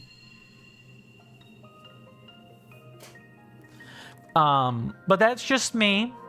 There's some people that say, nah, let me die young or whatever, which is equivalently sad, but dying young is a bit more messed up than living like a couple hundred to even 1,000 years. Destructus says, I would say 200 years and still feel young. Yeah, I would like to still... I would probably only want to age after that amount of time. Be an adult, with muscle and hair growth and everything, but then after that, like, the backslide begins only after all that time has been spent. Destructus says you want to help everyone. Me too. If I could live that long and use my experience to help people avoid the mistakes I made over the centuries, I would say something. I would do something, but it's not how the world works. Mr. Jason says 300 to 1,000 years of the Mr. Coin with your blessing. Thank you. I appreciate that. And you have news. Mr. Jason then goes on to say, in a few weeks, you're seeing your IRL friend and you've set aside 100 pounds and you still have 120 pounds for other stuff. Awesome. I hope you enjoy seeing your real life friend. I think that's a trip everyone should make more often. People should cherish the real life friends that they build. They want me to build a bridge, huh? Can't unstick it, so what's the deal here? Why are you giving me a bridge that can move? Why? There's nothing I can do with that. Are you just showing me that's what a complete bridge looks like? I bet that you could guess where you're headed, Mr. Jason. Oh, yeah, Hotel Chocolat, of course. And you also even said HC, so that clues me in right away where you're going. And I guess my follow-up, and this follow-up isn't like directly related, but regardless of whether or not you're a capitalist or socialist or whatever, I know I'm of two mindsets when it comes to how a functional society should be. If we're gonna have like the social contract, right? You act a certain way in society because that is what society expects of you. On one hand, if we want like public roads and such, and we all want to collectively agree to like work toward that as a nation or whatever, okay, let's pay the appropriate tax to get that done, right? I'm of the mindset if we're gonna have taxes, let's have taxes be used on the right stuff. Otherwise, if nobody can agree on where you want the taxes to go, just let individuals work on that sort of stuff. Okay, I need to think about this maybe perhaps a little bit more. Why all these bridges? So I guess my question... Oh, just recall on top? Good point. I should have thought about that. Right, let's do it like that. It's certainly an interesting bridge, I'd say. Weird. Okay, but I'm sure we'll get a chance for treasure chest momentarily. I'm going to finish my sentence and then I'll go back and read chat. Promise. My question to you guys is, how do you feel about taxes? Are you guys of the mindset that, you know, our taxes should be going toward communal things, and if they aren't going toward communal things, don't tax people? Or are you of the mindset that, you know, it's better if everyone pays taxes?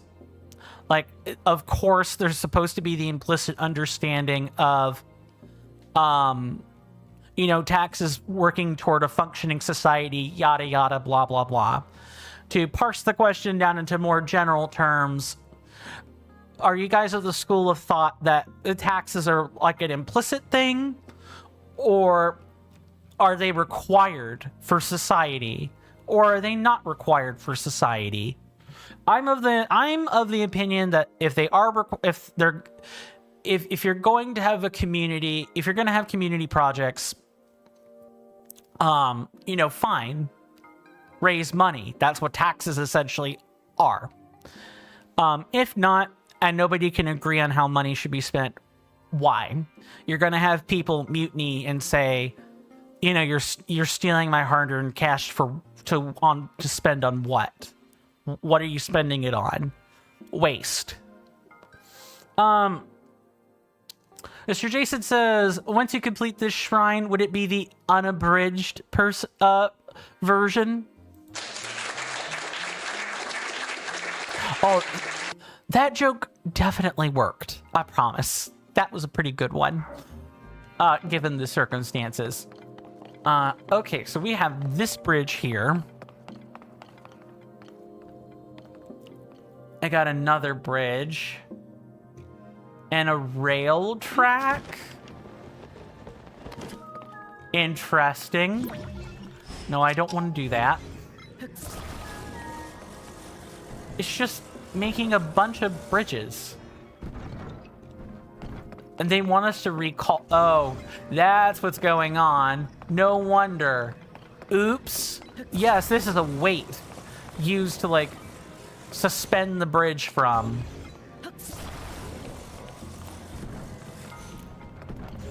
You know what? I'm just gonna have to do it like this. That's gonna work way better. Do it like this. And then... foist the cube over. Perfect. Now, if I could just find the treasure chest, that would be even better. Because right now, I've not seen anything. Mr. Jason says, with this new hotel that is coming in Animal Crossing New Horizons version 3, I sure hope that they do not peer pressure me to complete the rooms.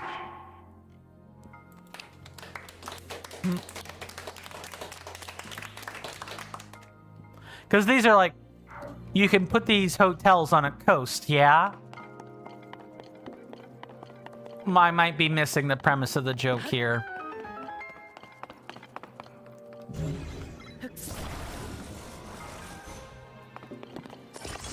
Nice. These are just like, this is definitely an easier one.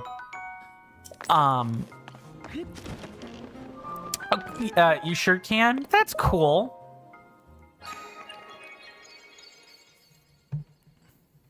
Why do I feel like I'm not braining on all cylinders today? I definitely feel like I'm not. Sorry, me being self-conscious. Yeah, I feel like I'm a bit sluggish today. I'm not particularly sure why. Maybe I didn't get enough oxygen in my sleep or something. Not 100% sure. I kind of woke up all of a sudden at like 10 o'clock this morning, which is kind of late considering all the things I'm trying to get done. That said, well, You hear that, off in the distance, my senators and inductees, that is an ad storm. In about 5 minutes, it'll blow over us, and then we can get right back to the gaming. Thanks. That, my fine friends, is the 5-minute commercial break. Or the 5-minute warning for the commercial break. I've talked about the free, easy methods to help the channel out, and of course, you guys being here is more than enough. That said, you know, if you do feel like being financially generous for any reason, I have tons of avenues for this. We,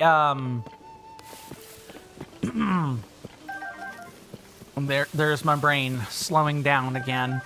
All of that stuff is going to be contained in the link tree underneath the video player or video display on Twitch. And for YouTube, it'll be in the description toward the bottom. There should be a link tree link. Feel free to click on that, check everything out. The easiest way for you guys to give the financial support, or like to financially contribute if you're feeling generous, is through Patreon or Coffee. I'm pretty sure you can enjoy most, if not all, of the very gorgeous baseline channel benefits for $1 a month. For those on Twitch, it is a bit more expensive for you. If you are unwilling to go through Patreon or Coffee. Is that a new Wizrobe? That is a new Wizrobe. No, that is an old Wizrobe. Never mind. No, I do not want this to happen. I don't think so. Bye.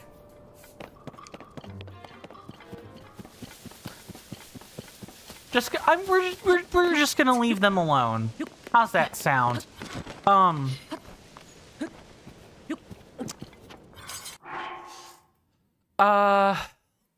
Blanking already on what it is I'm trying to say. Yeah, I definitely feel sluggish today. Outside of that, we do take commercial breaks. At the top of every hour, there's a timer that'll be above my head. When that timer reaches 0, and it is 3 minutes long, of course, you know, I'll be back at my desk and we can pick up right where we left off. I highly recommend everybody stretch and take a break at the exact same time. Trust me, it'll just work out better for everyone if you do.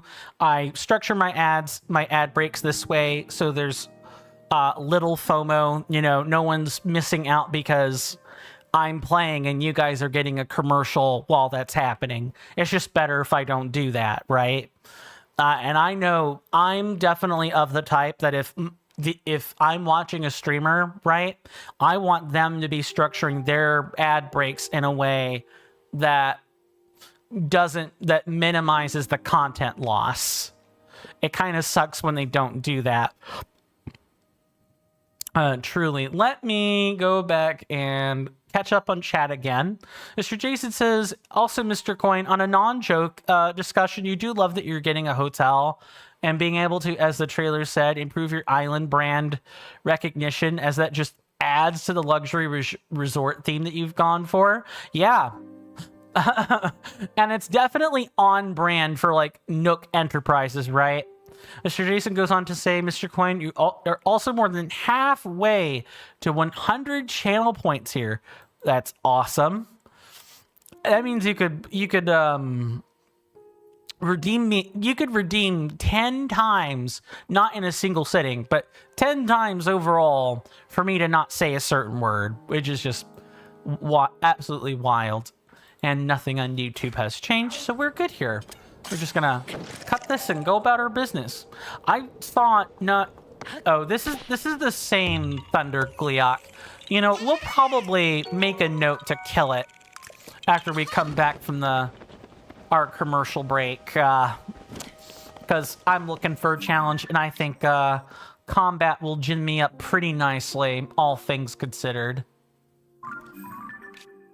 Okay, we have that one. No, we have the next one.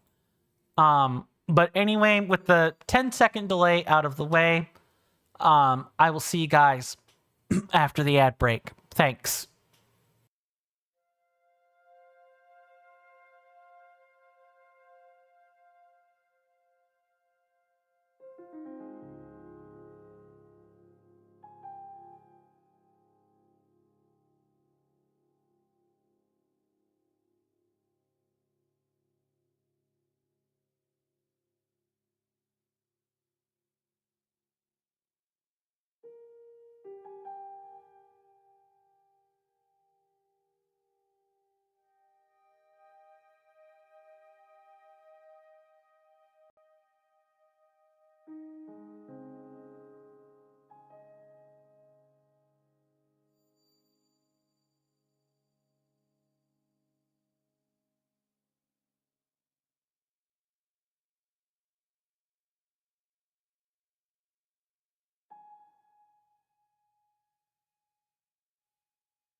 Sorry about that, everybody. I am back.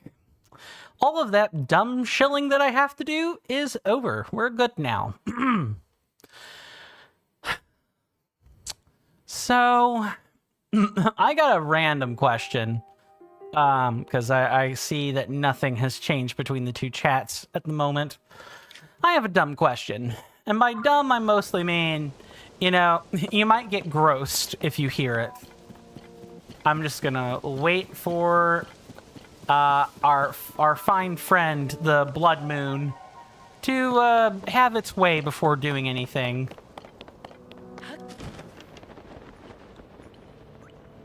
Uh-oh. Someone... Oh, you're right over there. Yeah, go somewhere. Now, why in some cases can you skip with X and other times you're skipping with plus? I wish these controls were even halfway consistent.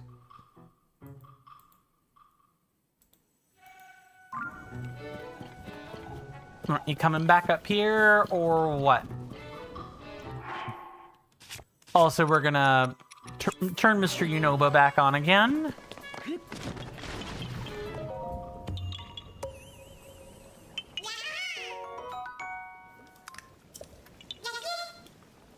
we're gonna go ahead and mark that off. But my dumb question is this: are you guys? And I have to go back over. Come on. I'm gonna turn this back over. Just gonna get them out here. Bye.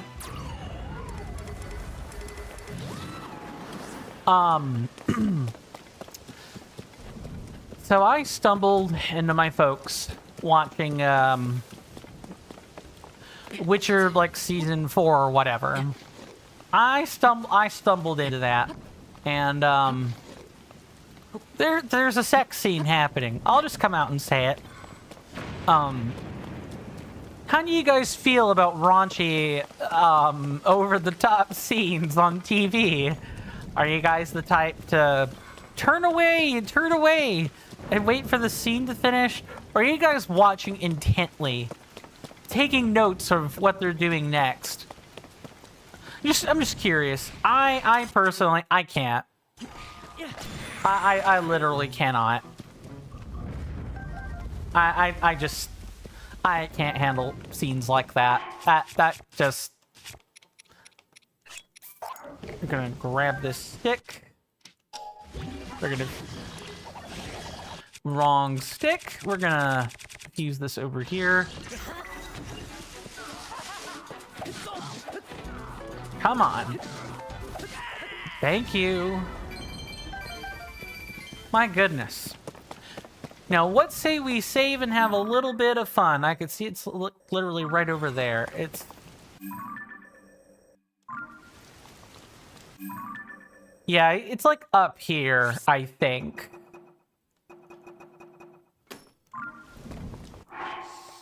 We're gonna pull out a rocket. Nope, that is wrong. We want this.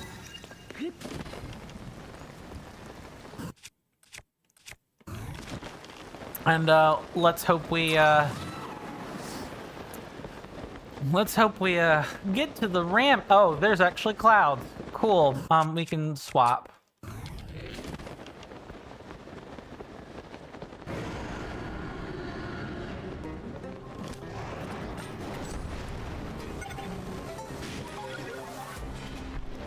Okay. Let's bombast these. And also let's put on the appropriate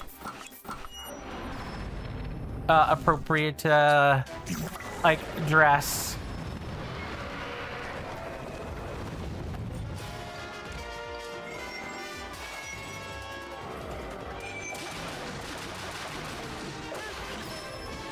Okay. Keep going.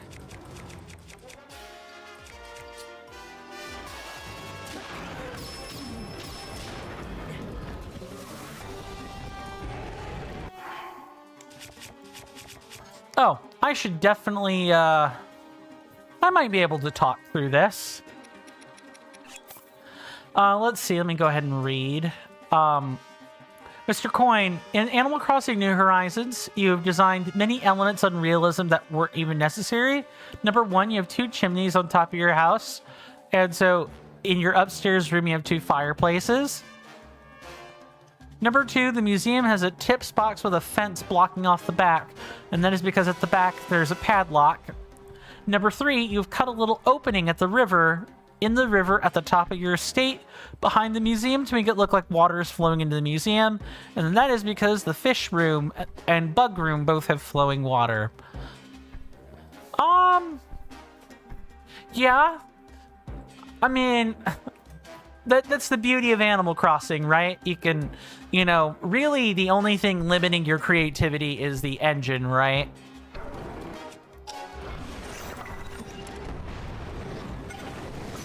Okay.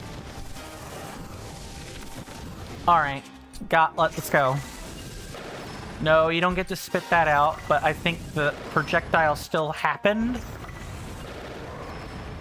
Also, this is, me doing this is, for Aylin's sake as well.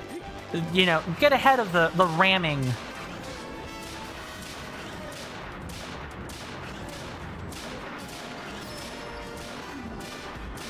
Okay, get ready. Oh shoot, I don't have a thing. Yep, I only have... Destroy this.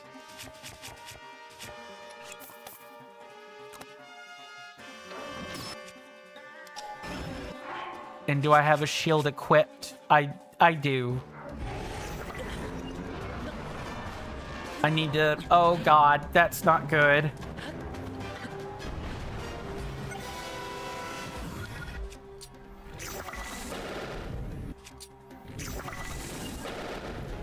Come on.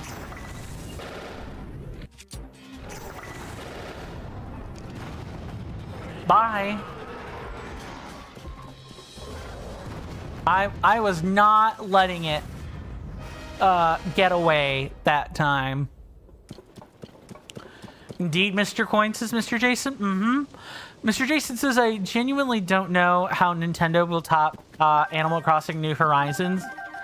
I mean, if their record of ports is going, also, it's definitely, like, up here and not down there. If their record for ports is any indication, you know, maybe this is the last time we see a genuine IP from them for a while, you know, and they just re-release the same stuff again. How do you top it? You keep releasing the same port and adding a few things on top.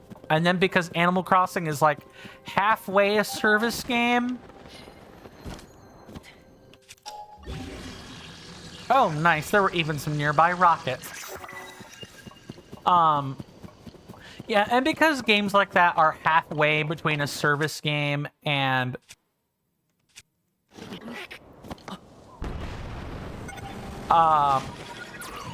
like a game you buy, right? They have updates, but there's no DLC or anything.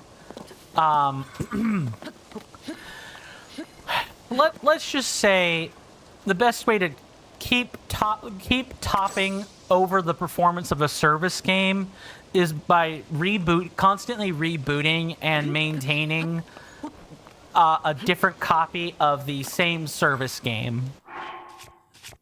I'm speaking from experience on this. Why? Because MMOs are that's exactly that their whole shtick is. All of their updates are from the lens of, oh, we need to keep the service game going. How do we do that? Oh, we release a new expansion. Oh, our service game needs an engine update. How do we make that happen? Easy. You re-release the same game on a new disc. There we go. Gotcha. You release it on, you know, an entirely new game, so to speak, and then you add on top so that people are forced to buy the new game if they want the current experience, while also simultaneously shutting down the old game and stuff. Like those sorts of games are topped because they're topped because these companies incentivize FOMO, like fear of missing out, right? I know, I sound conspiratorial. I sound like a complete nut job hack, right? Mr. Jason says, like, Animal Crossing New Horizons Nintendo Switch 2 edition or not really? Because like we were saying that Animal Crossing is like halfway to where a service game typically is. It can check a lot of the same boxes. It's just that it's not structured with quite so much FOMO, right?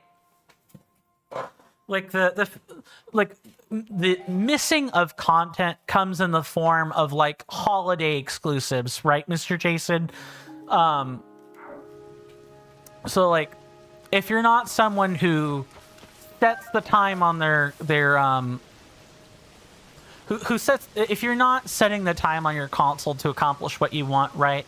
Like you're actually playing the way the devs intended, ooh, we need to take a photo, I think. I don't think I caught it in frame. I still don't think I caught it in frame. Come on. I don't think it oh, it did capture. Okay, it captured. Good. But I guess my statements really more so apply to games like World of Warcraft. Elden Ring Night Rain is an example of a service game. But you don't buy expansion packs for it. Really like any massively multiplayer game online works like that. Any of them apply. Mr. Jason says games like that, if they are well made, are serviceable.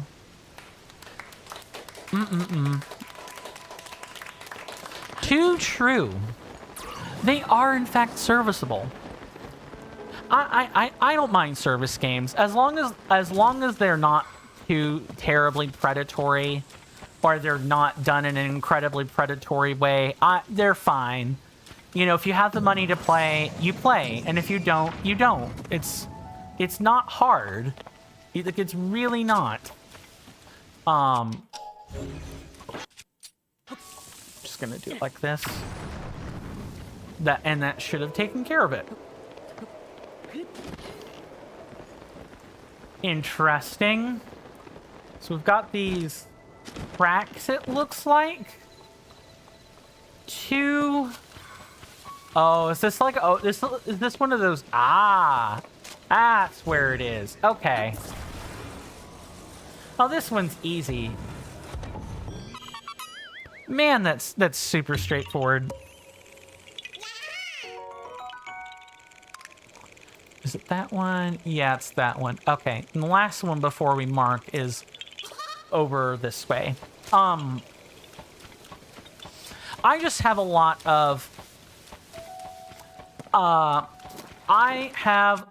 of experience with service games, because they used to be my bread and butter way back when. World of Warcraft for a while, Rift, back when Rift was a thing, a serious thing, WildStar before it shut down, Elder Scrolls Online, I guess even Smite would fall into this category, like the MOBA game Smite falls into this category.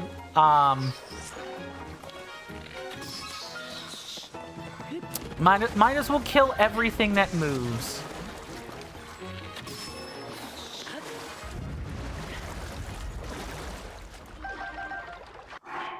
But I've lived through a lot of those sorts of games. So yeah, they're all designed to induce FOMO in some way. FOMO makes people buy stuff because you have to have it. You want to keep up with your peers and so on. Mr. Jason says, I do find it funny that Rivali got replaced by a pine cone. I mean, he may have gotten replaced by a pine cone in terms of functionality, but Rivali's spirit will always live on in our hearts. The real bona fide bird friend himself. That all he wanted to do was impress people and make them have them recognize the hard work that he puts in to even be, you know, as tenth as talented as anyone else. And the dude didn't even have a chance to grow up before he died. Sadness. The Breath of the Wild story, it really is just it is so tragic.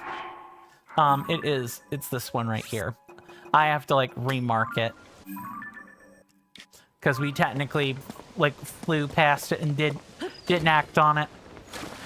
Mr. Jason says, also, Mr. Coin, less than 3 days until the Hyrule Warrior's age of imprisonment, and you've already seen a Korok? Yay! Yay for pointless collectathons in my Dynasty Warriors spin-off game. Yay! Said no one ever. Really putting Koroks in a game like that? It's against the law. It isn't against the law, but it kind of like should be. Is that like stock monkeys or like baboon sound effect? It might be. I mean, it's not out of wheelhouse for Nintendo. Yeah, for those that aren't aware, Nintendo has like a huge history of using samples. It's how lots of, developers make their games. Like, people can't be live recording audio noises. There just aren't. Plus, even if you discount AI, right? Sometimes there just aren't noises for things. So you have to, like, really make samples of everything. Let's start heading up through this way, I suppose. Maybe get to see, Floria Lake that much sooner. There's one, like, what? Right here. And another one, maybe right there. Start heading up and over. There's this one. I think it's here. Might be on top of a pillar. It looks like it according to my map. Then we have that a rock. No, but okay. I'll look forward to it when we see it. And one of the actually, this is the last one that's like up north anywhere. We're slowly closing in on these Koroks, and then we won't have them to worry about anymore. Mr. Jason says, fun fact, did you know that Hyrule Warriors Age of Calamity had 175 Koroks, Mr. Coin? I do now. Doesn't make me want to collect them anymore. Any more or any less either. And I already... I'm kind of worn quite thin by them. In fact, I think I never want to touch a Korok again for basically as long as I live. Like, period. Straight up. I've truly been stunk out of... Oh, I see it. It's right there. It's right there. Yeah, I've truly been gassed out of my appreciation for... any of the puzzles that may have brought me any kind of excitement or joy. Like, really, I truly mean that. They're the one... It's like the poop joke they tried to make, right? It's like it's exactly the effect you would expect if someone literally flung a poop joke in your face for no reason. Mr. Jason says, one of your friends knows how to make the perfect butter. You asked if they would share the details. They said no because it would be easily spread.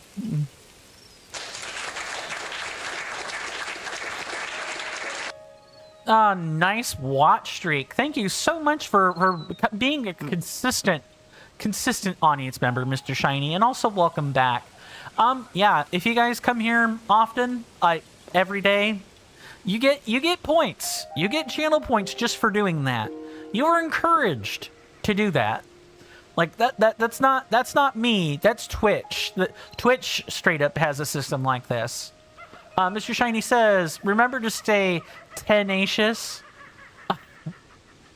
Tenacious in showing up to your favorite streamer streams.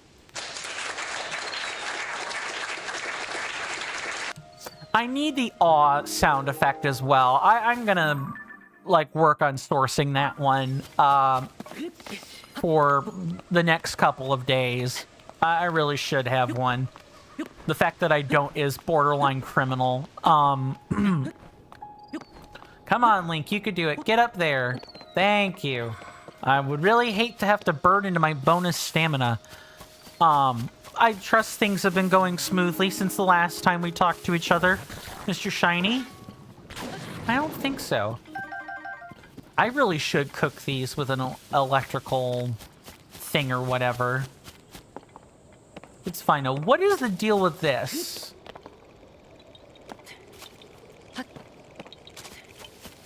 Is this literally just, you know, people put random stuff in these little cubby holes? I think it might be. Yeah, I think it is. People just buried random rusty implements in here. That's fine. We can move on now. That's enough of that.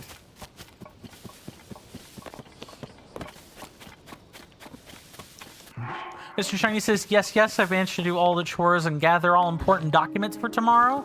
Nice! Nice, it's good to be caught up on important productive work, huh? Well, I hope that the thing you're doing tomorrow is also smooth. Also, I'm such an idiot. I can't believe I even forgot to ask this. I'm so sorry. How was everyone's Halloween? I didn't even think about it, honestly. Because, you know, I'm 33. I'm a fogey now. I'm a fogey. I am what the kids would call a fogey, an ancient. An old man. I know, we just had this we had that conversation toward the beginning of stream of me not actually being old. Like, we all engage in self-deprecating humor, and a lot of people in my friend group call me old for this reason.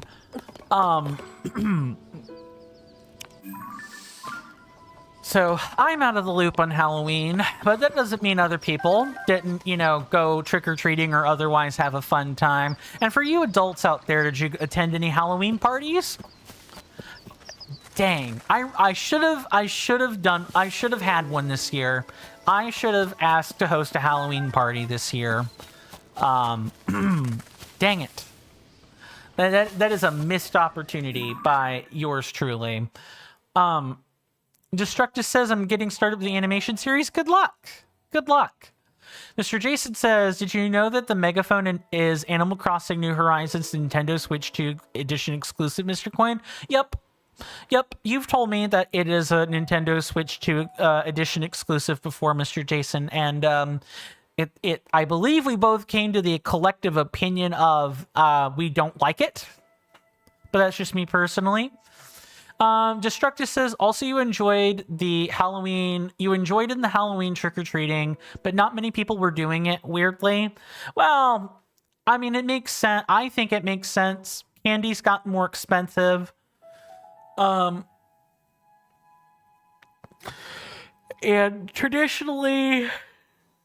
Oh, so sorry. I'm not bored or anything. I'm just tired. The U.S., or elsewhere, like, societies are becoming lower and lower trust-based societies, right? And when you're in a low-trust society, you don't do anything with anyone you don't know. And that means, you know, you don't leave your house open for little kids to visit at night. You don't have a family of 4 stop by to get trick-or-treats from you. You don't do that. Also, here in the US, there have been a couple horror stories of people taking more than their fair share of treats and not leaving any for, like, kids. They're just people on wholesale Ring cameras going and, like, emptying whole buckets. It's really sad. So I think we're gonna start seeing the end of holidays like this. I would say not now, but maybe in the next 5 years, post-COVID. Yeah, that type of stuff is gonna be gone, and it's not gonna be replaced with anything. But that's me. Enough of me being a Debbie Downer. Let me catch back up on chat and then we can keep moving. Mr. Shiny says, as for Halloween, your family doesn't celebrate it, but you've joined a Halloween stream of your friend. Nice, nice. Mr. Jason says, yeah, it does kind of suck, but I suppose they can't really resolve it since the original Nintendo Switch systems didn't have a microphone. Yeah, that's like an understandable exclusivity thing, Mr. Jason, is, you know, or it's the type of thing that, it's the type of thing that you have to make third-party accessories for. And unfortunately, Nintendo has kind of killed that because people can brick their Switches on third-party accessories if they mess with the voltage reading of the Switch. Absolutely not. Awful stuff. Mr.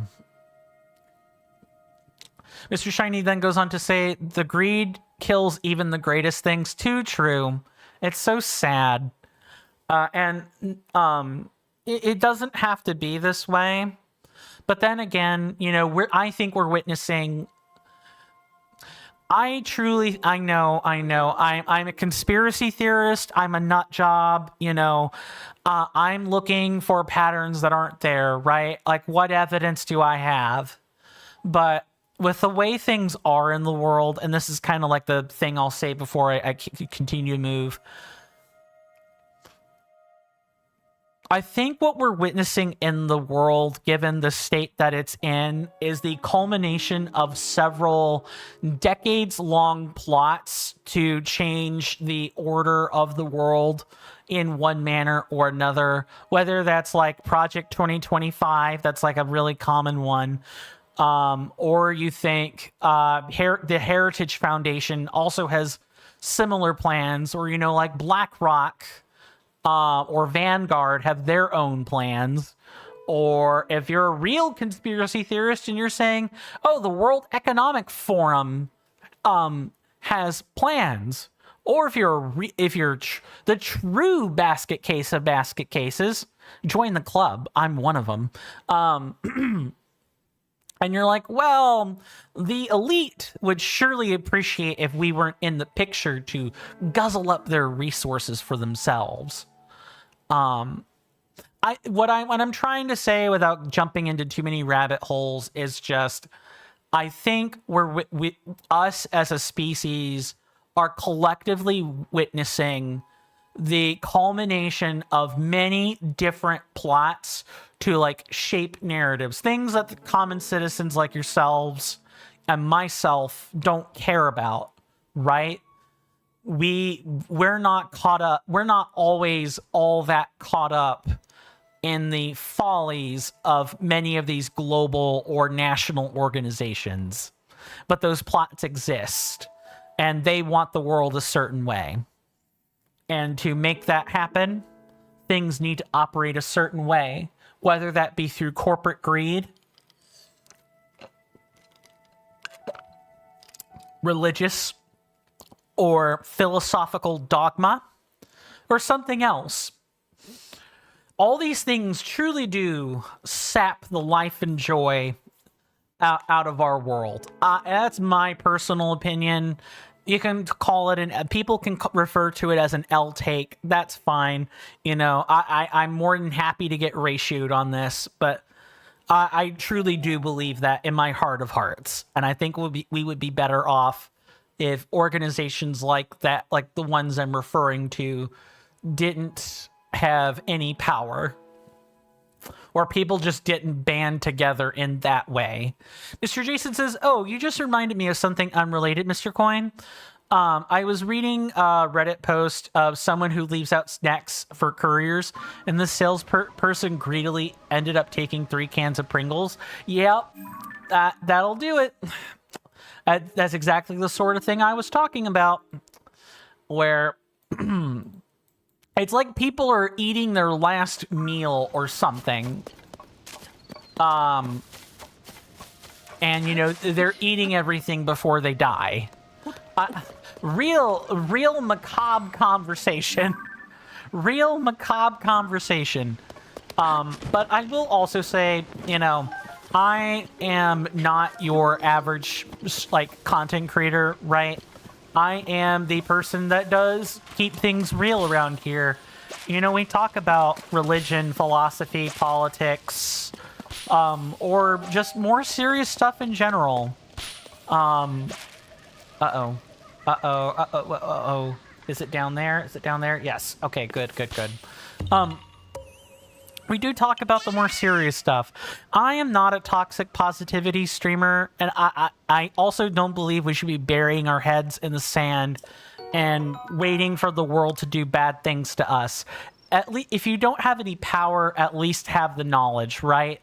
At least be aware of what the world is gearing up to do, either collectively or a part of it, so that you can make an informed decision. I like to think that my space, my place, my channel, of which I'm appreciative every single godforsaken or God-blessed day that I live, that you guys come out and hang out with me, you know, almost no matter what I talk about. I really do appreciate that. I like to think I've curated a space where we can talk about that relatively without getting nipped off by whatever government, you know, whatever government, you know, is involved. Just, you know, you guys have to do the part of paying attention to your own government laws. If you're in England, maybe you don't mention unsavory things about the way your government's operating. If you're in the US, maybe you think twice before you talk about certain countries of the world. Maybe if you're, say, in Saudi Arabia, you don't talk about the royals, you know, whatever. Insert X thing here. But outside of that, I curate that space. I try to curate this space so that we can talk about it, even if we have to be coded about it, so be it. Mr. Shiny says, show any form of kindness and there will always be someone who's going to take full advantage of it. Exactly. Destructus says, I just made the most creepy looking eye change in animation. Nice. If you feel up to sharing, you can put that in the like the clips channel or something. You know, whatever fits your fancy. I'm sure that might be interesting to look at. Who knows? Maybe other people also find it similarly creepy. We could be creeped out together. It's like getting a little mini watch party together just to talk about one thing. Mr. Jason says, this morning, Mr. Coin, you had your Nintendo 3DS XL, new Nintendo 3DS XL, and new Nintendo 2DS XL, all lined up on your computer desk.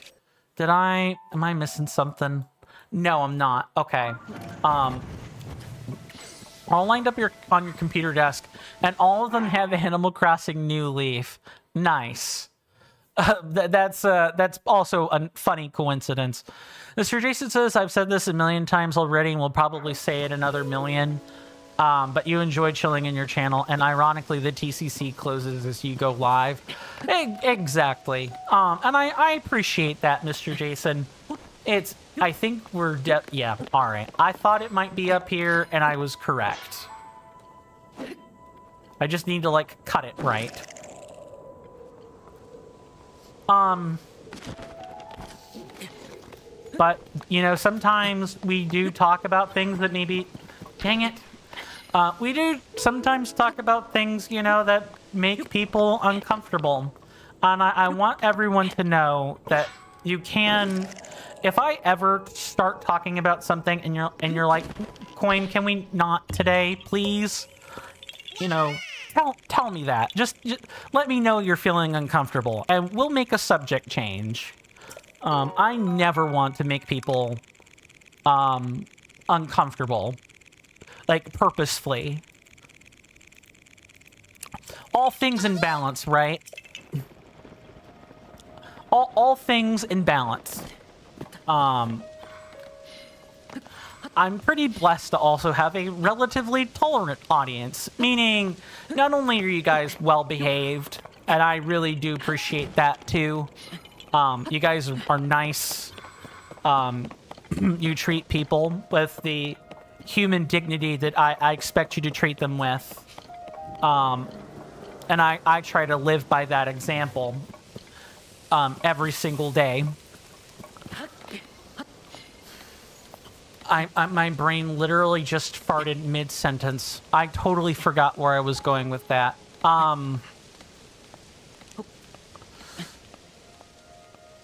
I'm trying to see if I can't pull it back out of the ether. Like, you know, Albus Dumbledore shoving a memory back in with his wand or whatever. I'm trying to see if maybe I could, like, pull it back out of the memory viewing cup and shove it back into my brain, but it's not working. But I guess to, like, kind of perhaps sum all that up in a nice neat pile is I want people to know that if that we're not gonna hide behind, we're not going to bury our heads collectively and ignore the world around us, but also if you do need to bury your head, you're like, hey, I really need to not talk about this, you know, just let me know what is the deal with this. You can't even lift this rock. It might be one of these now that I'm thinking on it. Let's see.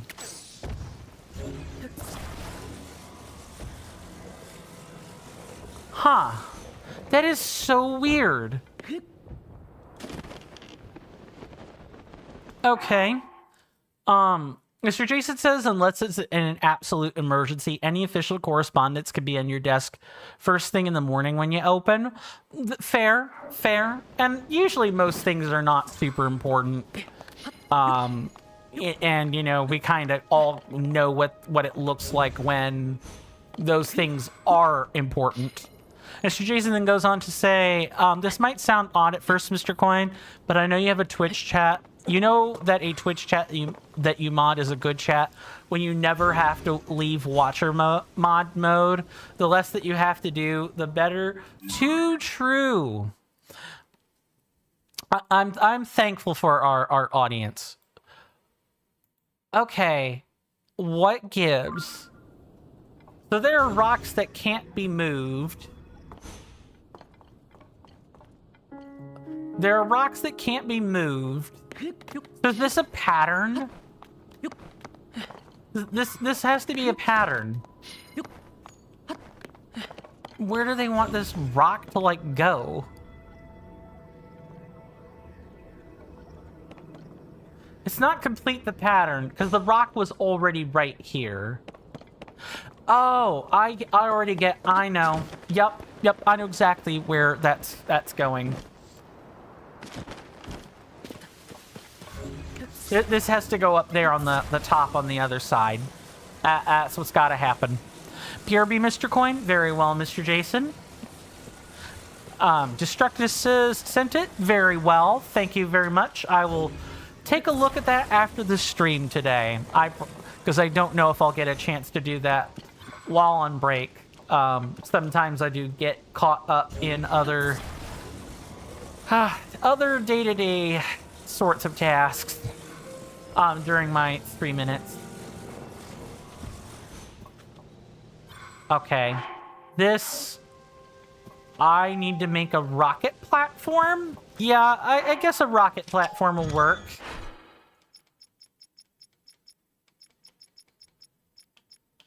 Right here.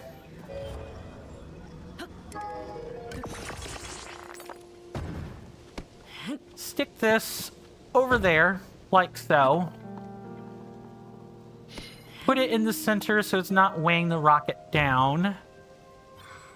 Make sure we're not doing anything weird. Destructus says, I don't know why Knife came out a bit coral. He's supposed to be orange. I mean, coral's a pretty color though, ain't it? I'm trying to think if there's anything. I don't know if you color by pixel, or like RGB value, but whatever color you're using, maybe you can increase the green value. Yeah, the GIF made him orange. Okay, good. That's good. Then no worries, right? They're the color that they're supposed to be. No, I don't want to do that. Oh no! I gotta do that again? Are you serious?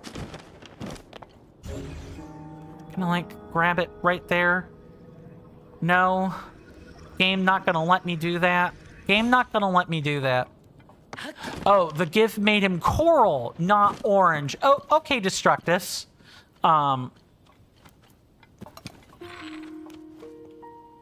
Shoot. Maybe I could like step out far enough and see if the Phrenic bow can't.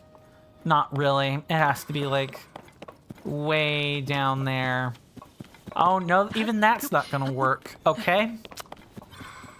I might just have to like reset the area. That might have to be what happens. Well, another one small rock for me, and one rocket platform for mankind.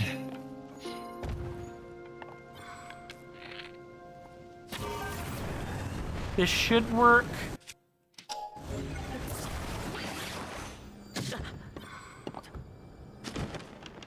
Nice.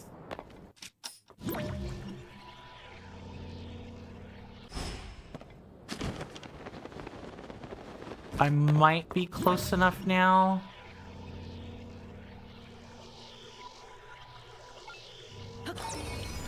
All right, let's see if that works.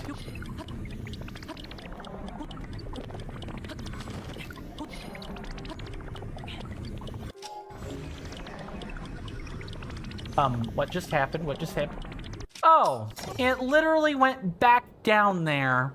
Wow. Weird. Ah, nothing to do but try a third time. Maybe over here. That might be wise. I'm gonna have to farm again. Oh yeah, I forgot to farm over the weekend because I was busy. I became busy doing storyboard stuff again for my tabletop group, which I'm really very excited to be starting up again at the top of the year, top of the new year and everything. It's truly been a blessing. I'm glad that my play group has been very patient with me while this has been going on.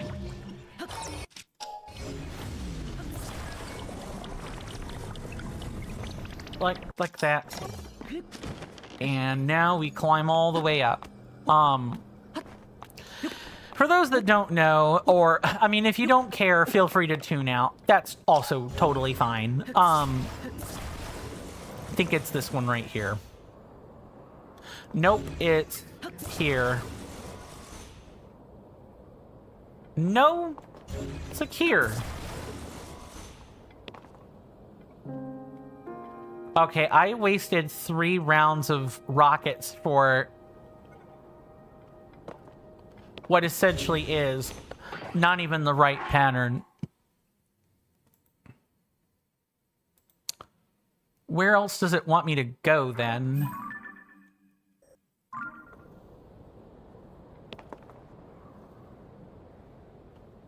I wish I had any kind of indication that this is where it was supposed to go. I thought we were making the pattern identical, but that appears not to be the case.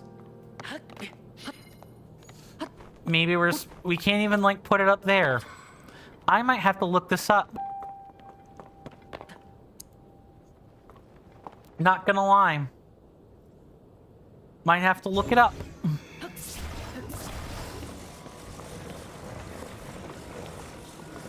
No, I feel like it's supposed to complete a pattern. Usually these rock patterns are symmetrical.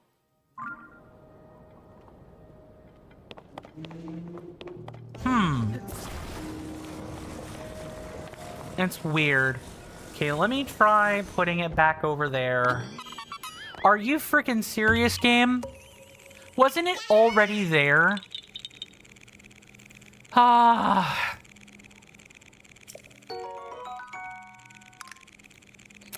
Okay, video game. That's fine.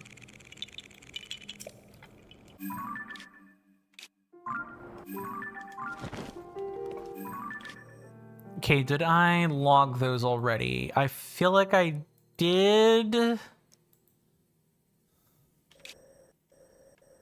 Okay, yeah, no. We've been going the right way. All right. Yeah. Trust my intuition, and it will be perfectly fine.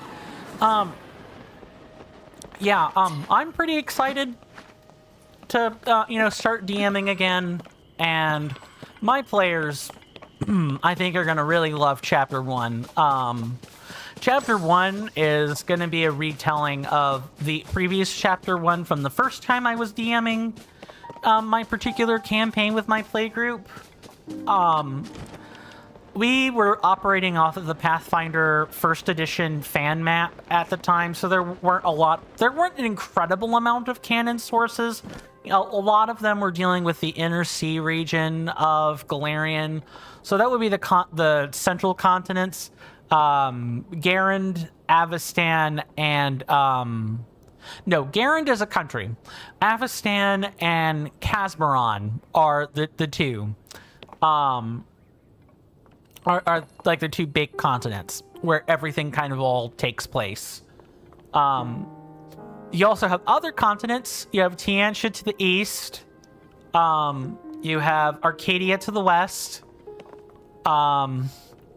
You have Sarusan to the south of Tiantia. You have Vudran, which is kind of like India. Not exactly like a carbon copy of India, but it's kind of like India.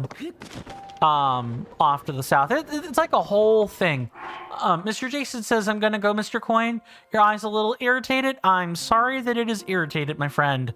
I hope that eases up soon. And definitely try not to rub it too much. You'll make it more irritated. I know from personal experience. Thank you so much for stopping by, Mr. Jason. I'm sorry you're leaving under such unfortunate circumstances, but I do really appreciate the company. Do rest well, my lovely senator. I hope that eye eases up sooner rather than later. I hope I see you, sooner rather than later, of course.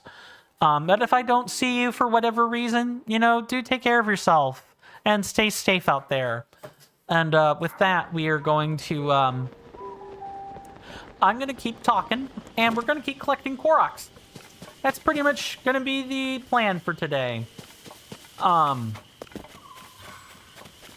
didn't have anything else to do. Oh, we still have... Is that an Evermean? Hello, Evermean. Goodbye, Evermean. I'll just take all those, thank you very much. We want to be heading north. Kinda. Would you like to, not do that?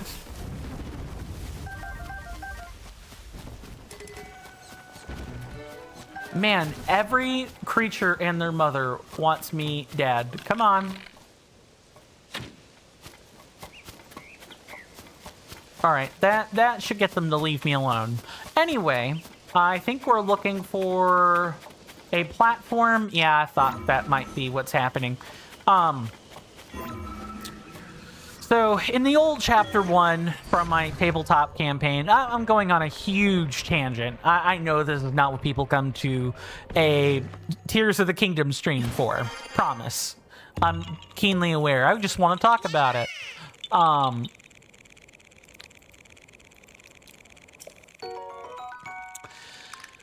So, in the old chapter 1, I was having my party, or having my players, start in the windswept wastes of Casmeron above. You hear that off in the distance, my senators and inductees? That is an ad storm. In about 5 minutes, it'll blow over us, and then we can get right back to the gaming. Thanks. That, my fine friends, is the 5-minute warning for the ad storm that's coming. The commercial break, in other words. I've already got all the nasty shilling out of the way, so all I have to do is say, you know, hey, there's gonna be a timer that appears above my head, and that timer is going to appear at the top of the hour. Once the timer hits 0, I will be back at my desk, and we can continue gaming. I highly recommend everybody, you know, takes a break during this time. I'm up and away from my desk. I recommend everyone else does the same. That's just going to make things, you know, easier, and nobody has to miss out on anything. I do once again appreciate everyone's company today. I know that we have talked about some fun stuff and then some really serious stuff all at once. That's the beauty of Twitch streams. You never know what you're going to hear. You got to be ready. You could learn about someone's politics like right there as soon as you walk in. You could be having a time and you find out that, oh, I walked into a politically right-leaning channel. Maybe I don't hang out there. Or, you know, vice versa. Like, oh, I walked into a politically left-leaning channel. Maybe I don't want to be here. You know, insert what you will there. That's the beauty of it, is that I like to view these like streaming platforms as I like to view them as here's a fun thing I could do. We could get on this and recall this up, and we can quite literally fly where we need to be.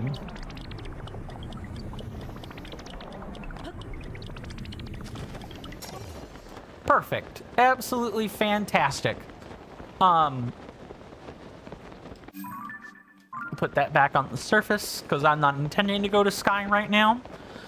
I was blanking. Oh, right. Yeah, I do want to thank everyone for hanging out with me today. I know that we've you know, banded across the bow talking about this and that, and I know it's not necessarily everyone's cup of tea, but I appreciate everybody contributing to this being a great place to hang out with friends and just talk about almost anything. You know, just don't be an ist and don't be a phobe. It's really not hard. At least not here. And not on Twitch, not on YouTube. There are plenty of places to go if you want to engage in that elsewhere. There's something for everyone, as they say. There's one. I can already mark that off. I will probably wait until the commercial break before I start talking about Pathfinder again, because having to stop myself in media res is going to be a bit of a challenge. Now, is this... This feels like it's under somewhere. Or like we're going to be going into the waterfall to get something. I guess we're going to find out.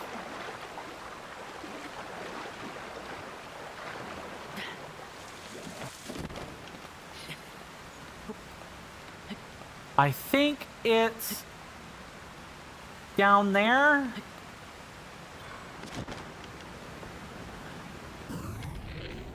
Maybe something like this. A cave. Nice.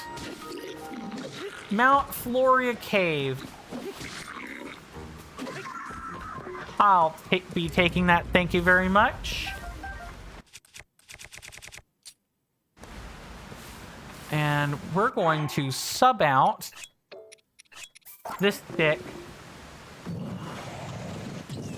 for that stick, and we'll attach a horn to that after the commercial break. See you guys then.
Welcome back, everybody. So sorry about that. Let's see. Nothing changed on YouTube. Hey there, Aylin. Good to see you. Welcome on in. Hopefully you're doing well in body and mind. I hope you enjoy your stay. Aelin asks the titular question: any bitches rammed? Yes, actually. I love how that is an unironic question. There was a Thundergleok up here. We killed it. I killed it with explosions. No, I didn't get a chance to see the animation yet, Destructus, and but thank you for issuing that second reminder. I will make sure I see it once the stream ends. Promise. I got caught up in a logistical conversation with the folks that I live with, and I had to get a drink of water. Remember to stay hydrated, everybody. We actually only have a few more Korok seeds to get. If I am... Yeah, actually we have like less than 10, or like a little bit, yeah, no. 1, 2, 3, 4, 5, 6. Yeah, exactly 9 left before we can start exploring caves, which I think means by tomorrow we should be ready to move on to Lurelin. Won't that be exciting? Let me also just do this.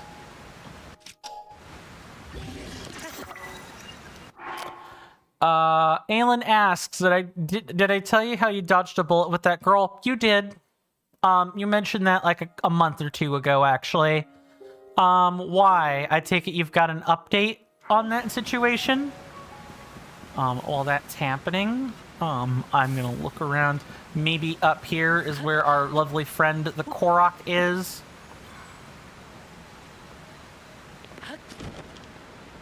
Yeah, I thought so. It's literally right here.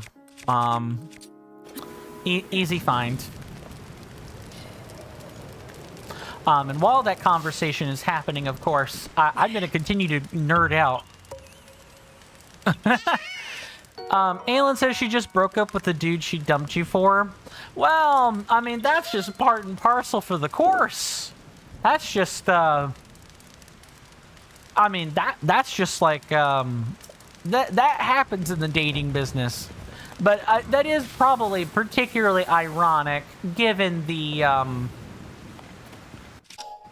given the nature of the breakup. There are just some people out there that are unsatisfied, or that they know that the relationship life is not for them.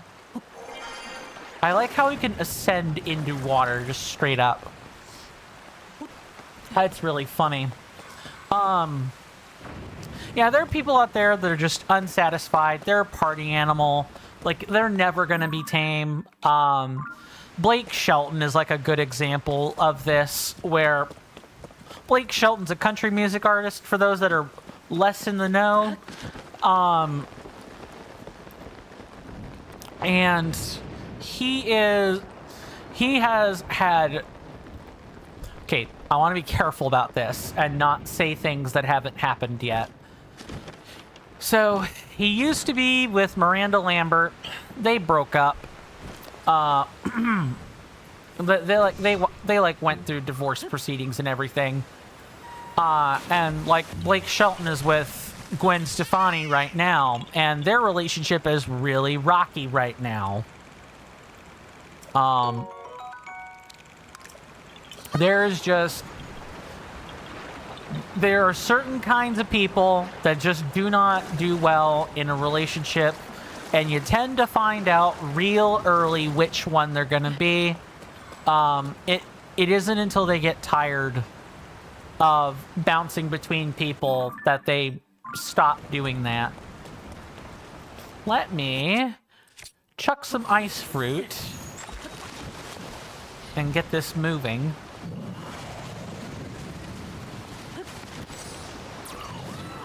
And zip zoom this way. Hopefully without losing too much. Good. Aelin asks, so how was your Halloween? The day after you went to went to the store and got yes amount of candy. I love that yes is being used as a number to indicate you got lots of it. That's hilarious. I should have asked that earlier. My Halloween, like I was saying to the folks earlier, I'm 33. My Halloween is me sitting in my house, and if I don't have a Halloween party that I'm going to, right, if I don't have a Halloween party I'm going to, I'm just sitting in my house, and it's another work day for me. So that's so basically nothing happened during Halloween. And you know what? I'm fine with that. I'm truly fine with that. I don't need to go out and party. I don't need to go out and get a bunch of candy and all that fun stuff. I'm perfectly okay just hanging out at home and, you know, enjoying, you know, the fall weather this time of year. That said, the fall weather this time of year is cold and wet.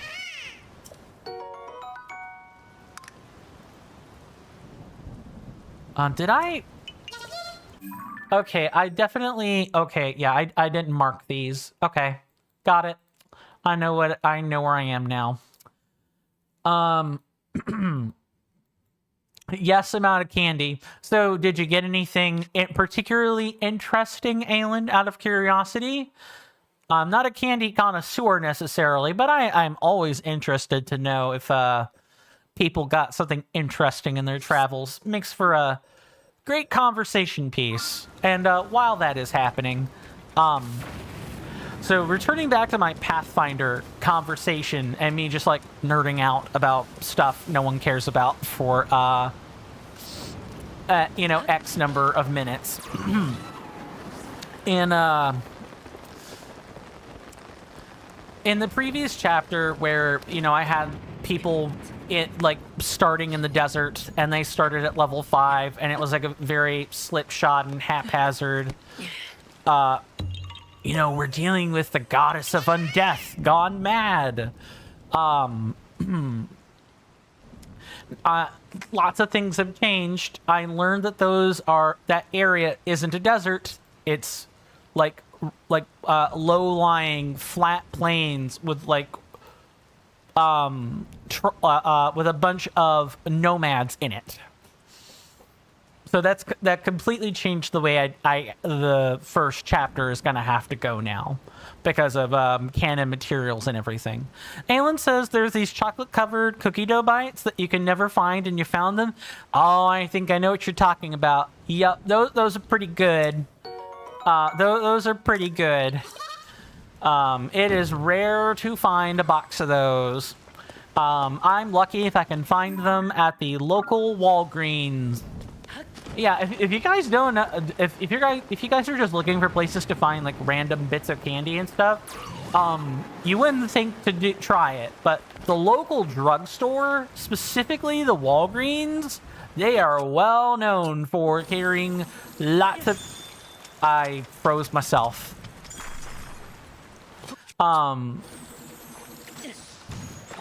But Walgreens always has interesting treats. Walgreens is a U.S. drugstore brand. We know them to be a pharmacy, but and that's primarily what they're there for. Yes, Tulin, we appreciate your custom. I think that leaves just 3 Korok seeds left. And then we can start doing 4 Korok seeds.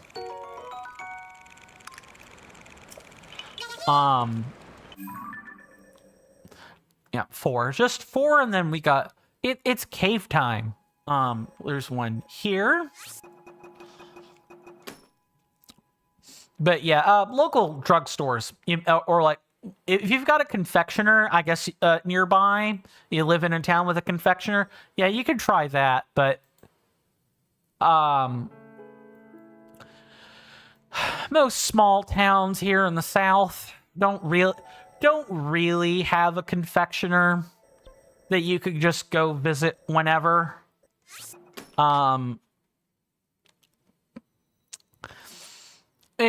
us, it's going to be a Walgreens because that's where the weird commercial candy gets sent. I'm trying to think of the last actual real confectioner I traveled out to see. I think that would have been when I visited Helen. Yeah, there's a town named Helen in Georgia. Because I'm like across the river from them. Well, across the river from that state, that is. So Helen's a pretty big trip, but it is one that I can make. And let me tell you, Helen has amazing tourist food. They are, that's like a Euroworld Germanic town. If you want German food, oh, Helen is fantastic. Highly recommend a trip. It's well worth it. And even if you don't like the touristy stuff, right? I totally get it. Everyone there is looking to make money. A lot of businesses there depend on tourism money. Got it. But there are great forests out in Helen, out and around Helen. Huge. Just absolutely fantastic forests. If you're a nature-loving enthusiast, if you are a naturophile, you will enjoy that part of the U.S. You can forget a lot of the troubles that this world is going through being in there. Alan says if you want Portuguese food, there's a lot of places up here in New England. Oh, I'd be willing to try it at least once. I hear the Portuguese have like a lot of coastal food, right? I should not have done that. That is an offering plate that is supposed to have a banana on it. There's supposed to be another one, and it's okay. 2 offering plates with bananas. I'm sorry, what? Is it just at the tops of one of these? No. Surely there's another statue with an offering plate somewhere, right? Let's just see. Let's just see what we're dealing with. Yeah, okay. I need to find where this particular offering plate is. Ah, okay. I needed to look around a little bit harder, but we got it. Nice. Alan says, and we treat fried eggs like Red Frank's hot. We put that on everything. Yeah, I love that. That's like a separate conversation. Can I talk about that? I mean, if you're a child, I hope an adult is nearby. And by I mean a collective you, like my audience. Can we talk about the cuss words in commercials? I don't know how to feel about those. I personally feel like, I mean, it's a really small drop in the bucket. This is just me being, this is like my puritanical streak right here is, I don't really like it when stuff on television cusses at me. It's fine, right? Like, at the end of the day, I'm allowed to just mute the commercial. And for people that like it when commercials, organizations speak plain, a commercial like that is truly quite the treat. I am gonna have to make a hover bike though. There's no way around it. You know what? Maybe not. Hold on. Let's just walk over and see what the deal is.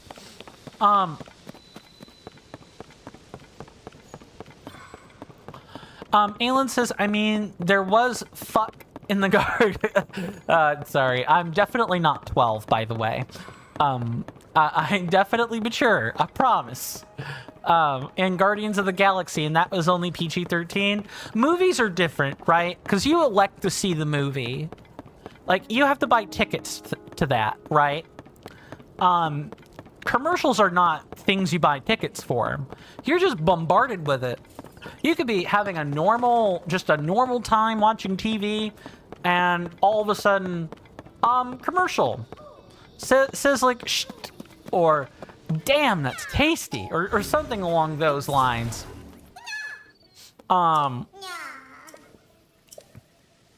Or things like that. I personally think that's different. But again, that's just a personal taste on my part. And even then, you guys will probably notice. Like, if honestly, Aelin, if you weren't here, I probably wouldn't have a phrase like ramming bitches just lying around in vocabulary.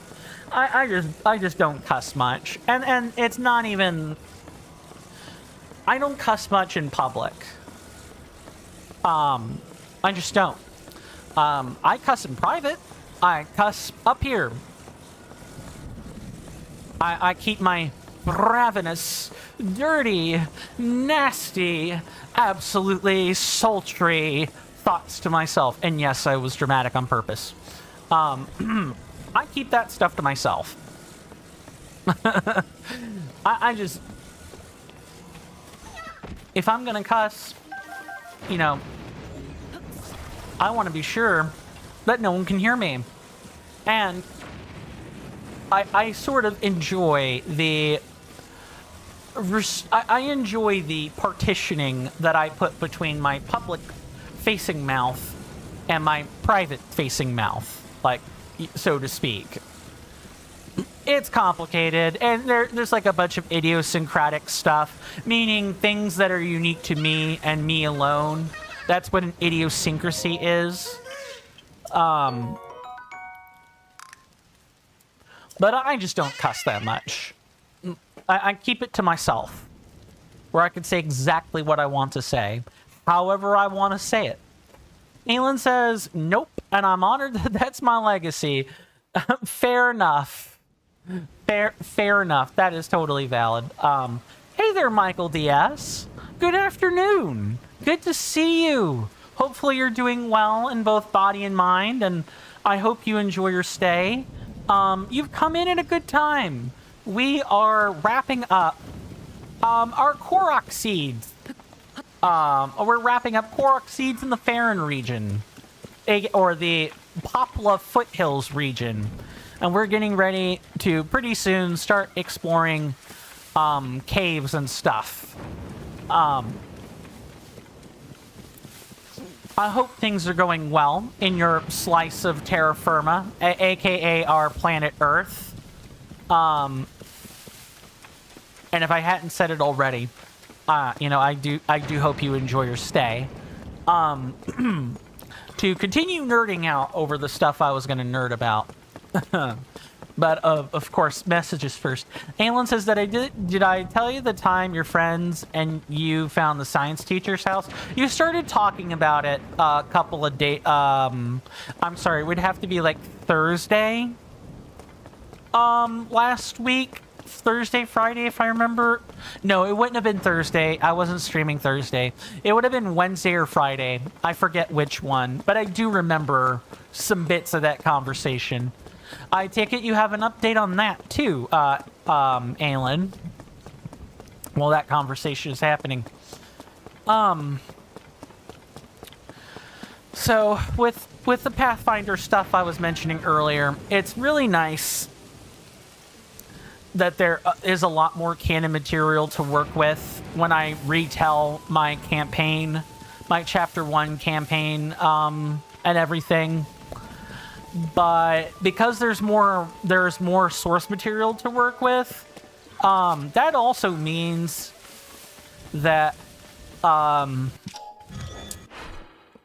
okay, good. We can just spend it on rockets today. That would be right here. Ploink.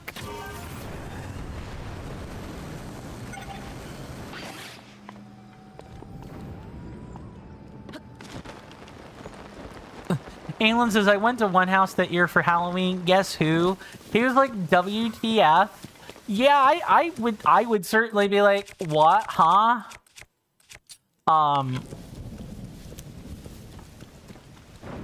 Wild. Was that by random coincidence, or did you specifically pick that house, Alan?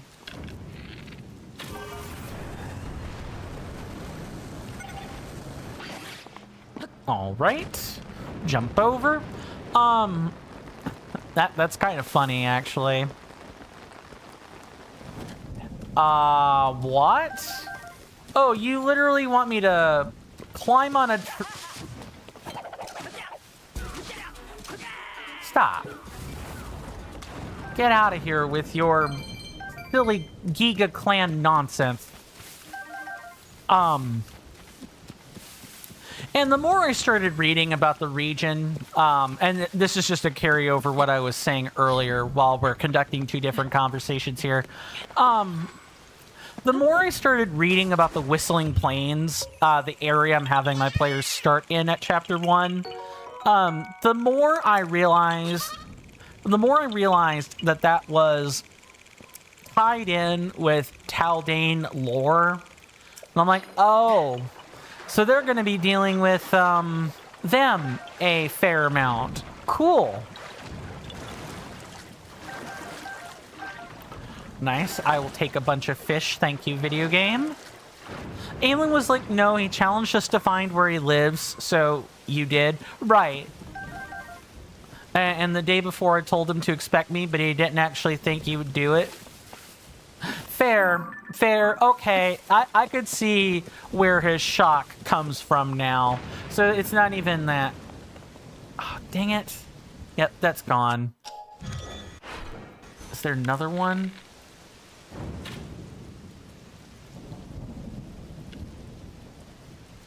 Hold on, if I can get it, I'm gonna try to, like, get this electric darner right there. Got him.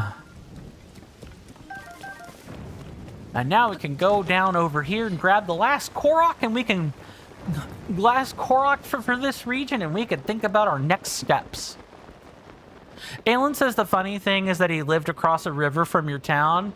Oh, so he's like... He isn't that far of a trip, huh? Tulin, buddy, I need you to just stop gusting everywhere. You know, the ladies appreciate it when a man has some self-control. I just want to say that. Okay, Tulin? I don't think your Rito friends and, you know, ladies that you'll eventually find and marry would appreciate if you just flapped your wings everywhere. Have some self-control. Get some help. Okay, let's see. There's one there. Okay. Did we get all of the ground level shrines? I don't think we did. Built for rails. Just checking. Aelin says maybe like 10 minutes, but you can only get across by car. I see. So you kind of like... you kind of have to go and find... you gotta like arrange to do that. That makes sense. Okay, we've got... moving over to Daya Lake. Just double checking shrines. Some of these we got because we explored a cave earlier than expected. We got that one down there.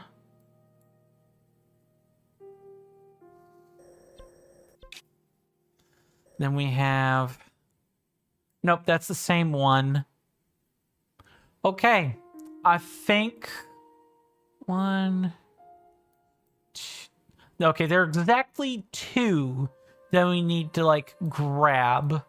And so thinking about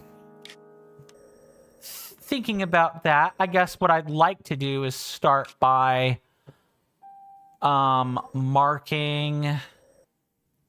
I guess we're going to mark the wells going top to bottom. Aelin says, and his house was nice. You looked it up on Realtor and it's worth like 500K. Wow. That is just...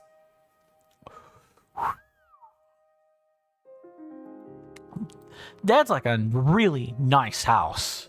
That has to be someone who either he's married to someone who works in like a really high value job, or your instructor used to do research in like a top leading industry or something. That's the thing I could think of that makes sense. Like, we're talking nuclear engineering, nuclear medicine, or something else along those lines.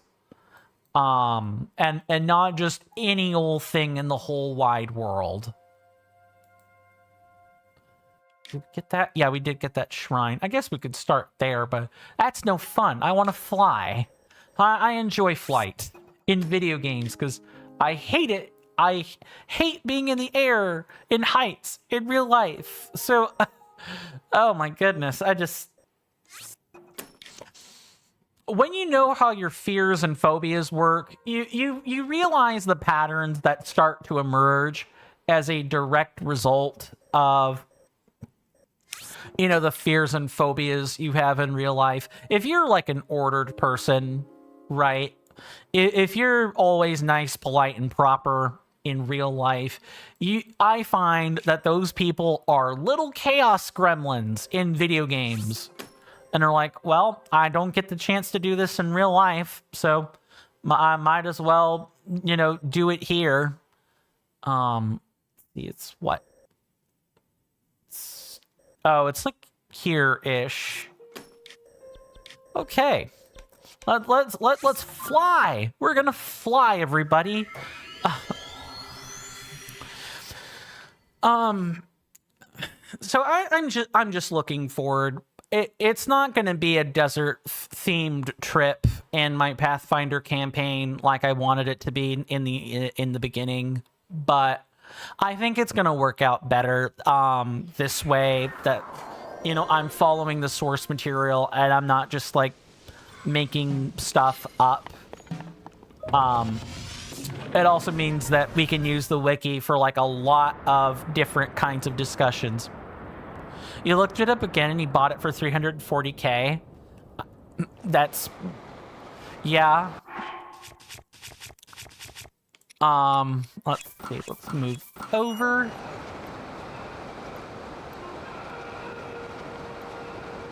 Probably need to glide at some point, but that can happen toward the bottom. Yeah, that's absolutely wild. Yeah, I'm thinking that your instructor had a, did something. He's definitely the exemplar of, it's not always if you can't do, teach, right? Sometimes people do and then they teach.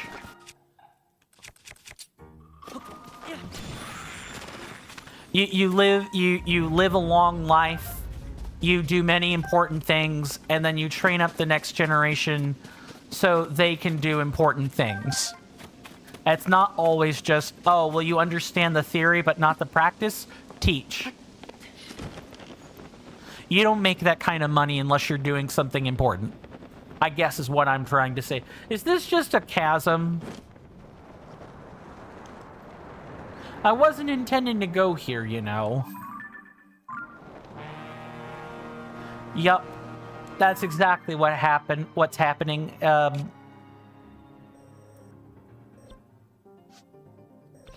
guess this would be our way into this section, though. Good to know that this is actually just straight up a chasm. We can head back now. Because we don't need to head this way. There's not even a shrine that's on this side. If we can move around here, cool, but we don't know that yet. So let's go back up to the surface. We're not ready to enter the depths just yet. Are you guys, and I want to ask something kind of important. Do you guys actually like voting on stuff when it comes to where we're going in the games and things? I know probably at the end of the day, a lot of people are like, I don't really care. You know, I'm happy with whatever the streamer picks. But it's always something I think about, like, am I just subjecting people to things they're not interested in because I think they're interesting? Like, I'm projecting that onto people, right? Like, that's just something I think about.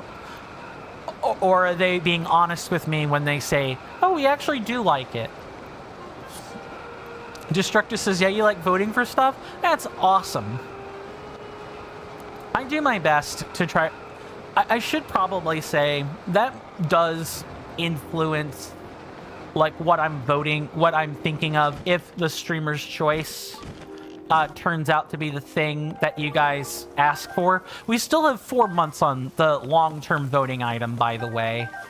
So you guys have plenty of time to, you know, place more votes if you hadn't placed them already.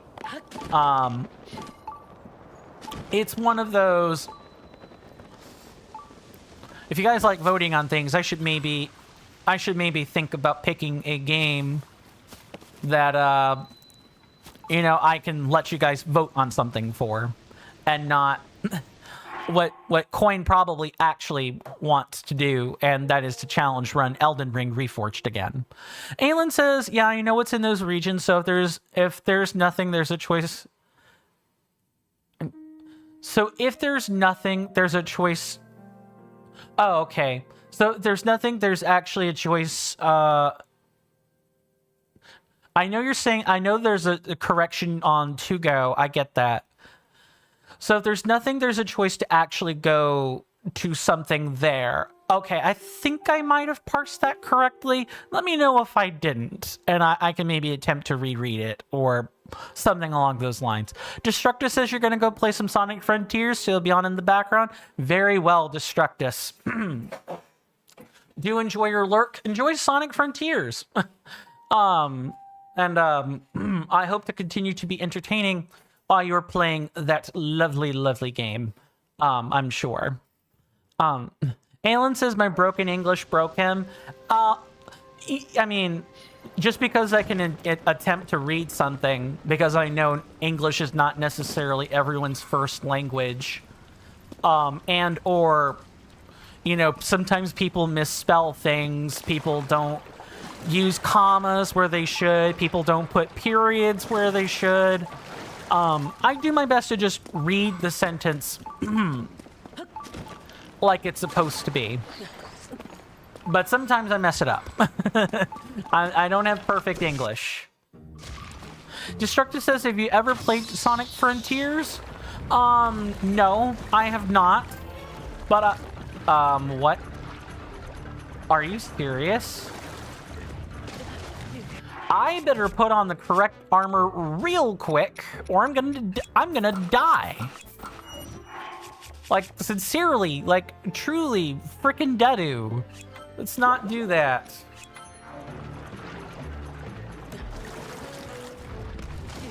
Oh my god, please get up on the land. Please, for the love of God.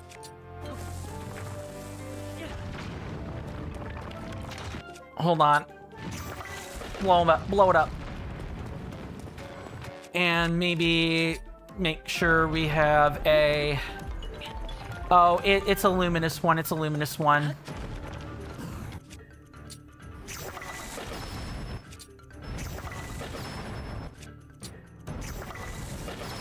Well, if we wanted to, like, ram more things, yeah,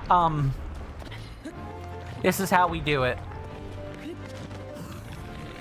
Hold on, I need to not do that, and instead do this.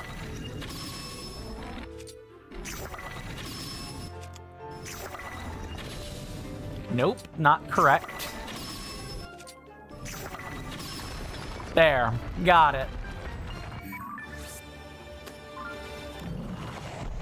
You know, Bo, I need you to not... Your mother is dead. Indeed, Alan, indeed. I know that is something that absolutely everyone wanted to see. It was a broken talus, like smashed talus. what was I saying? Right. I've heard it's good, but you kind of have to be in the right audience for Sonic Frontiers. Destructus says, I think you should play Sonic Frontiers. It's really good, but it's your opinion. You don't have to if you don't want to. I will bear that opinion in mind. That said, if you want to leave that in a more everlasting written form, let me just quickly make the stream crunchy for a second. You don't have to write anything, for the record. I just want to be really upfront about that. But if you do want to leave that suggestion in a more permanent place, I have a channel called Game Suggestions in the Discord server. And you could drop it there. A lot of people have... I say a lot. A handful of people have dropped suggestions in there. Just pointing the channel out if you want to make use of it. Alan says, yeah, you have to play it. You got no choice. Yeah, I have no choice, huh? Destructor says, yeah, sure I will. Thank you very much. It's mostly so I can... That suggestion is mostly so I can keep track of it. And, you know, make sure everything on the channel is getting some... in the server is getting some use. I like it when things get used on the Discord server. Okay, just gonna swap that for... Yes, I hear that over there. I need to, like... Get up there to the top, and without making too much noise, ideally.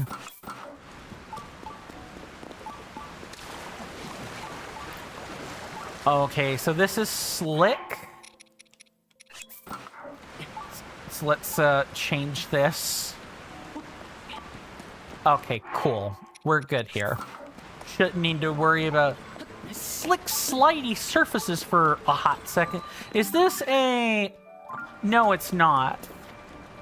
This is an interesting structure, though. I wasn't expecting to find this down here in the wells of the Farron or Poplar Hills region. Destructus says, put it in the game suggestions like you asked. Hope it doesn't read rude. If it reads rude, you will know. Promise. But I'm pretty sure you've probably phrased it politely. I am blessed with a well-behaved audience. I am going to drop this, and then I'm going to drop the staff. We do not need it. Thank you very much for your suggestion, Destructus. I will bear that in mind should the streamer's choice win. I just can't promise that I'll be able to play it at any point in recent history. I have to be less broke first, because that's a game I gotta go purchase.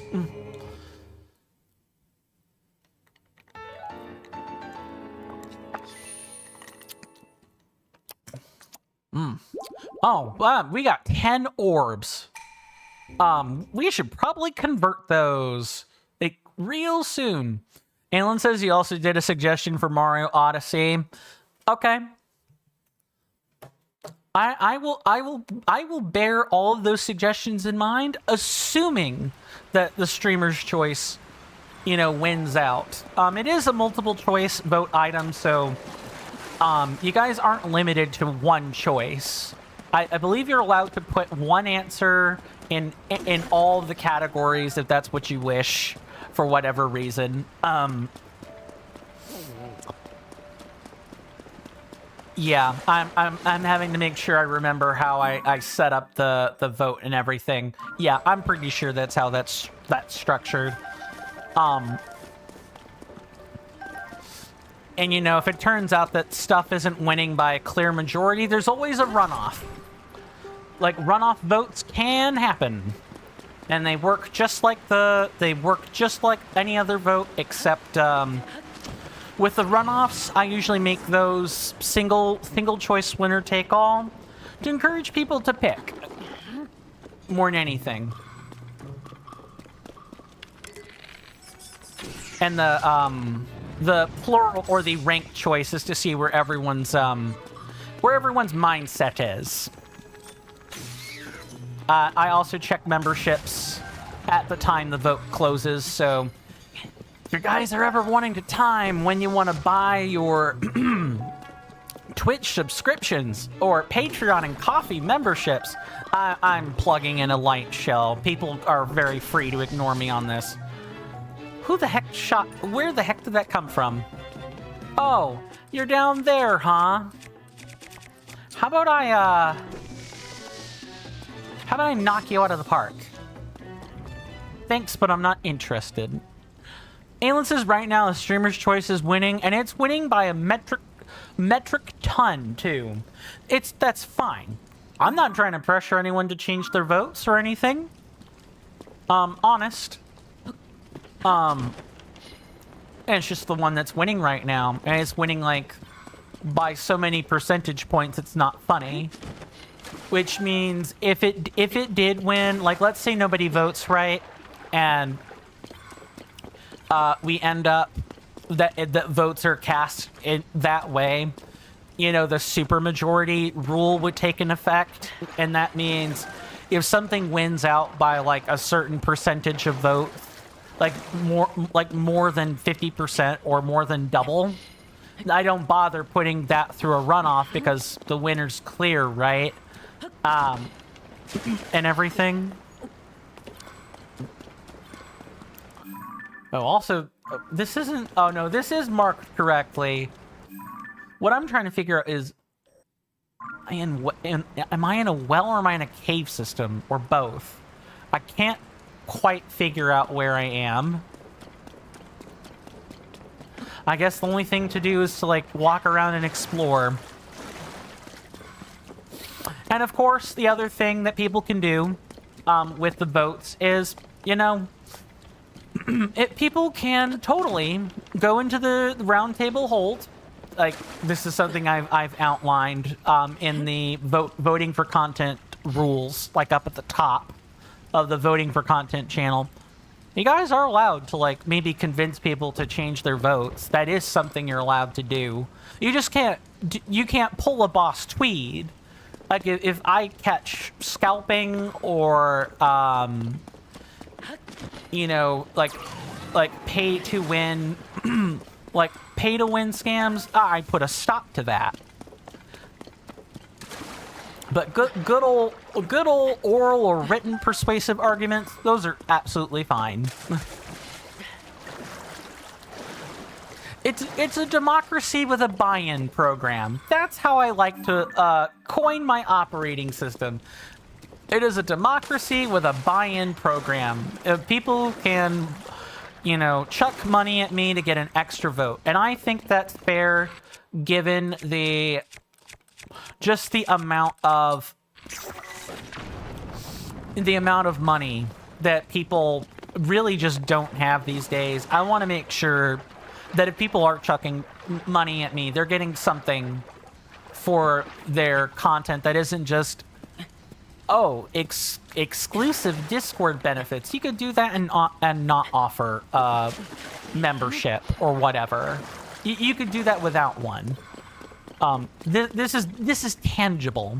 I'm sorry, I'm getting lost in a meta conversation, which I probably really shouldn't be engaging in. Just for a variety of different reasons.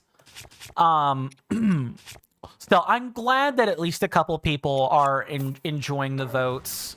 That means a lot, because I am constantly second-guessing all these creative decisions. I know it sounds like I've got my head put on together, and, you know, I'm confident in the choices I make, but I'm really not. I'm always second-guessing myself. Always. Because in life, you always want to measure twice. You always want to measure twice before you even think about cutting once. I want to put something there. And... oh, I might have to, like, jump in and out of the cave repeatedly, that might be what needs to happen. Just because I don't want to... We actually want these wells marked on the map. Aylin says, my friend just sent me a video called A Moment of Silence for the Bros that failed NNN on the first day. You're gonna freaking kill him verbally. What's NNN? I'm not in the know on what that means. I've parsed the rest of the sentence though. Okay, swap clothes. And, you know, not accidentally strip. We're good.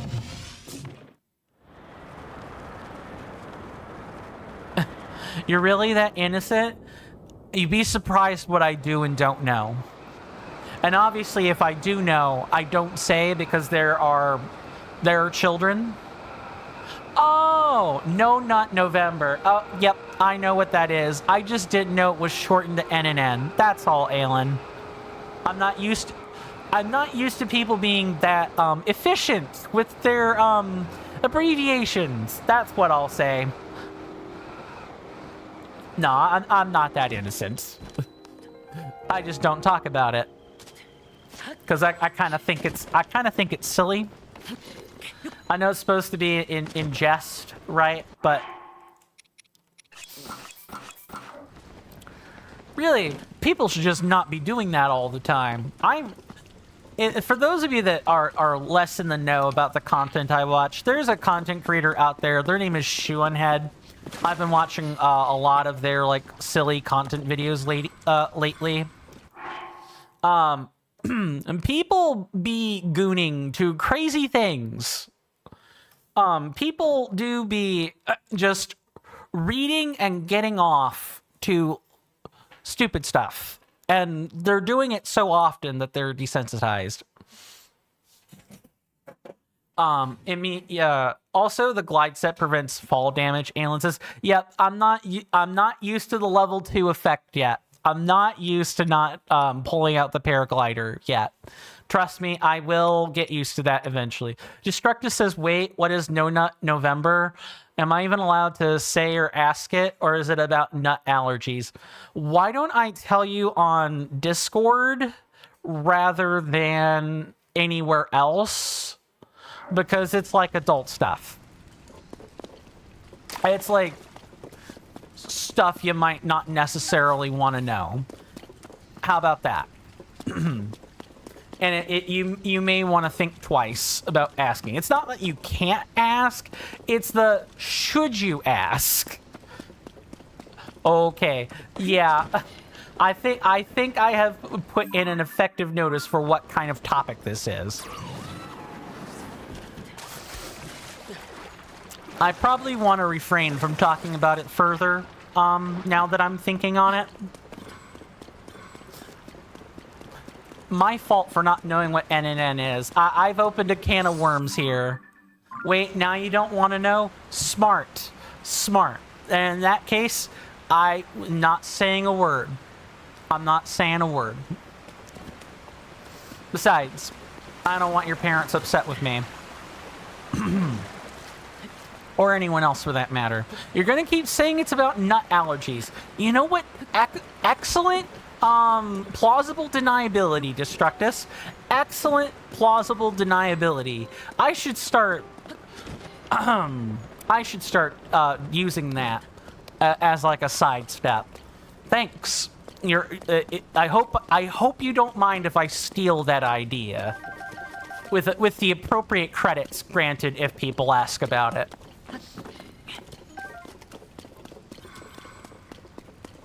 Because I don't like to plagiarize. I like making sure people have the appropriate credit for that's due. If I didn't come up with an idea, I'm honest about that. If for those that are going to college or thinking about it, like academic honesty is something that you get taught like fairly rigorously. Yeah, people are cheating with ChatGPT. People are cheating with ChatGPT and stuff. That's like a whole different can of worms. But there's a difference between not citing the source and just straight up stealing without credit, you can accidentally not cite a source properly. You can't help but purposely steal ideas. Destructus says, no problem. Steal my idea? Thank you. I don't think... Yeah, that's not correct. It needs to be a little bit more that way. Hold on. I feel like I'm not getting it right. Okay, I heard sediment shatter. Cool. I got the whole, even though this is all like the same well system, right? So I only needed one of these. The reason I'm getting all of them is so that we don't have to worry about for completion purposes. There we go. I struggled to think about the right words for this. It's for map completion purposes. Because if I remember Breath of the Wild right, if you don't discover something, doesn't matter if you were all over the map. If you don't have its nameplate, you don't get credit. Also, diving into every well may or may not increase the count toward getting paid back at Lookout Landing. There's a chick that's moved into the well in there. And she's like, hey, how many caves and wells did you find? You'll get rupees for every one of them that you find. Just gonna... Wonk. Oh, they're not one, not two, but three. Nice.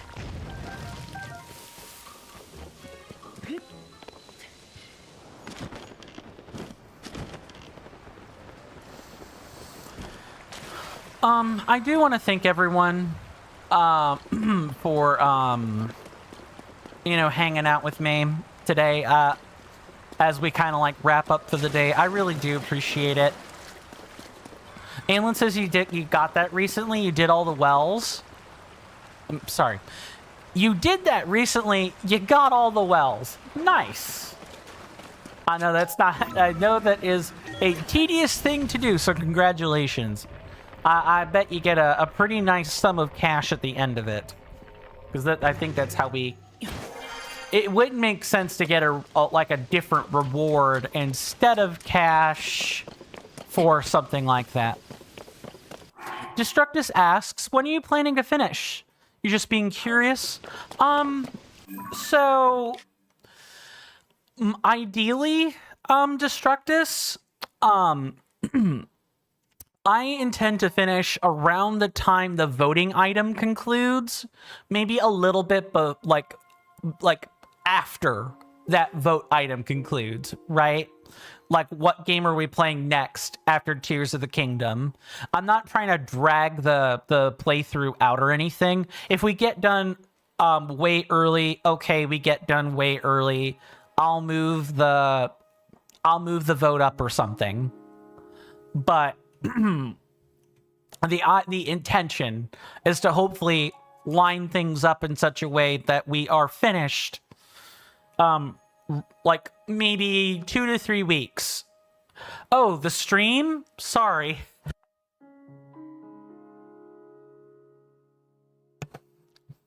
Sorry about that.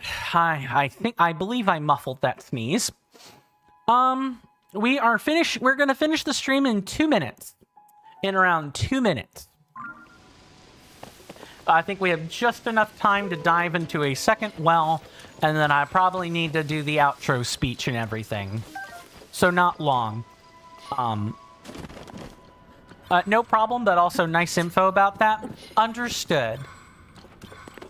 Oh, hello. This feels like a cave system. I'm gonna open this.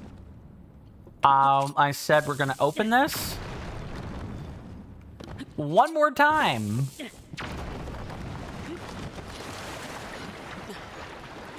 Oh, the lake is filling. Did I want to do that necessarily?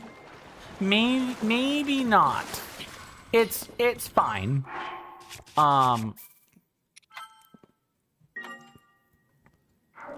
I guess just real quick, let's grab ourselves that chest, because I need to know what we just got, if anything.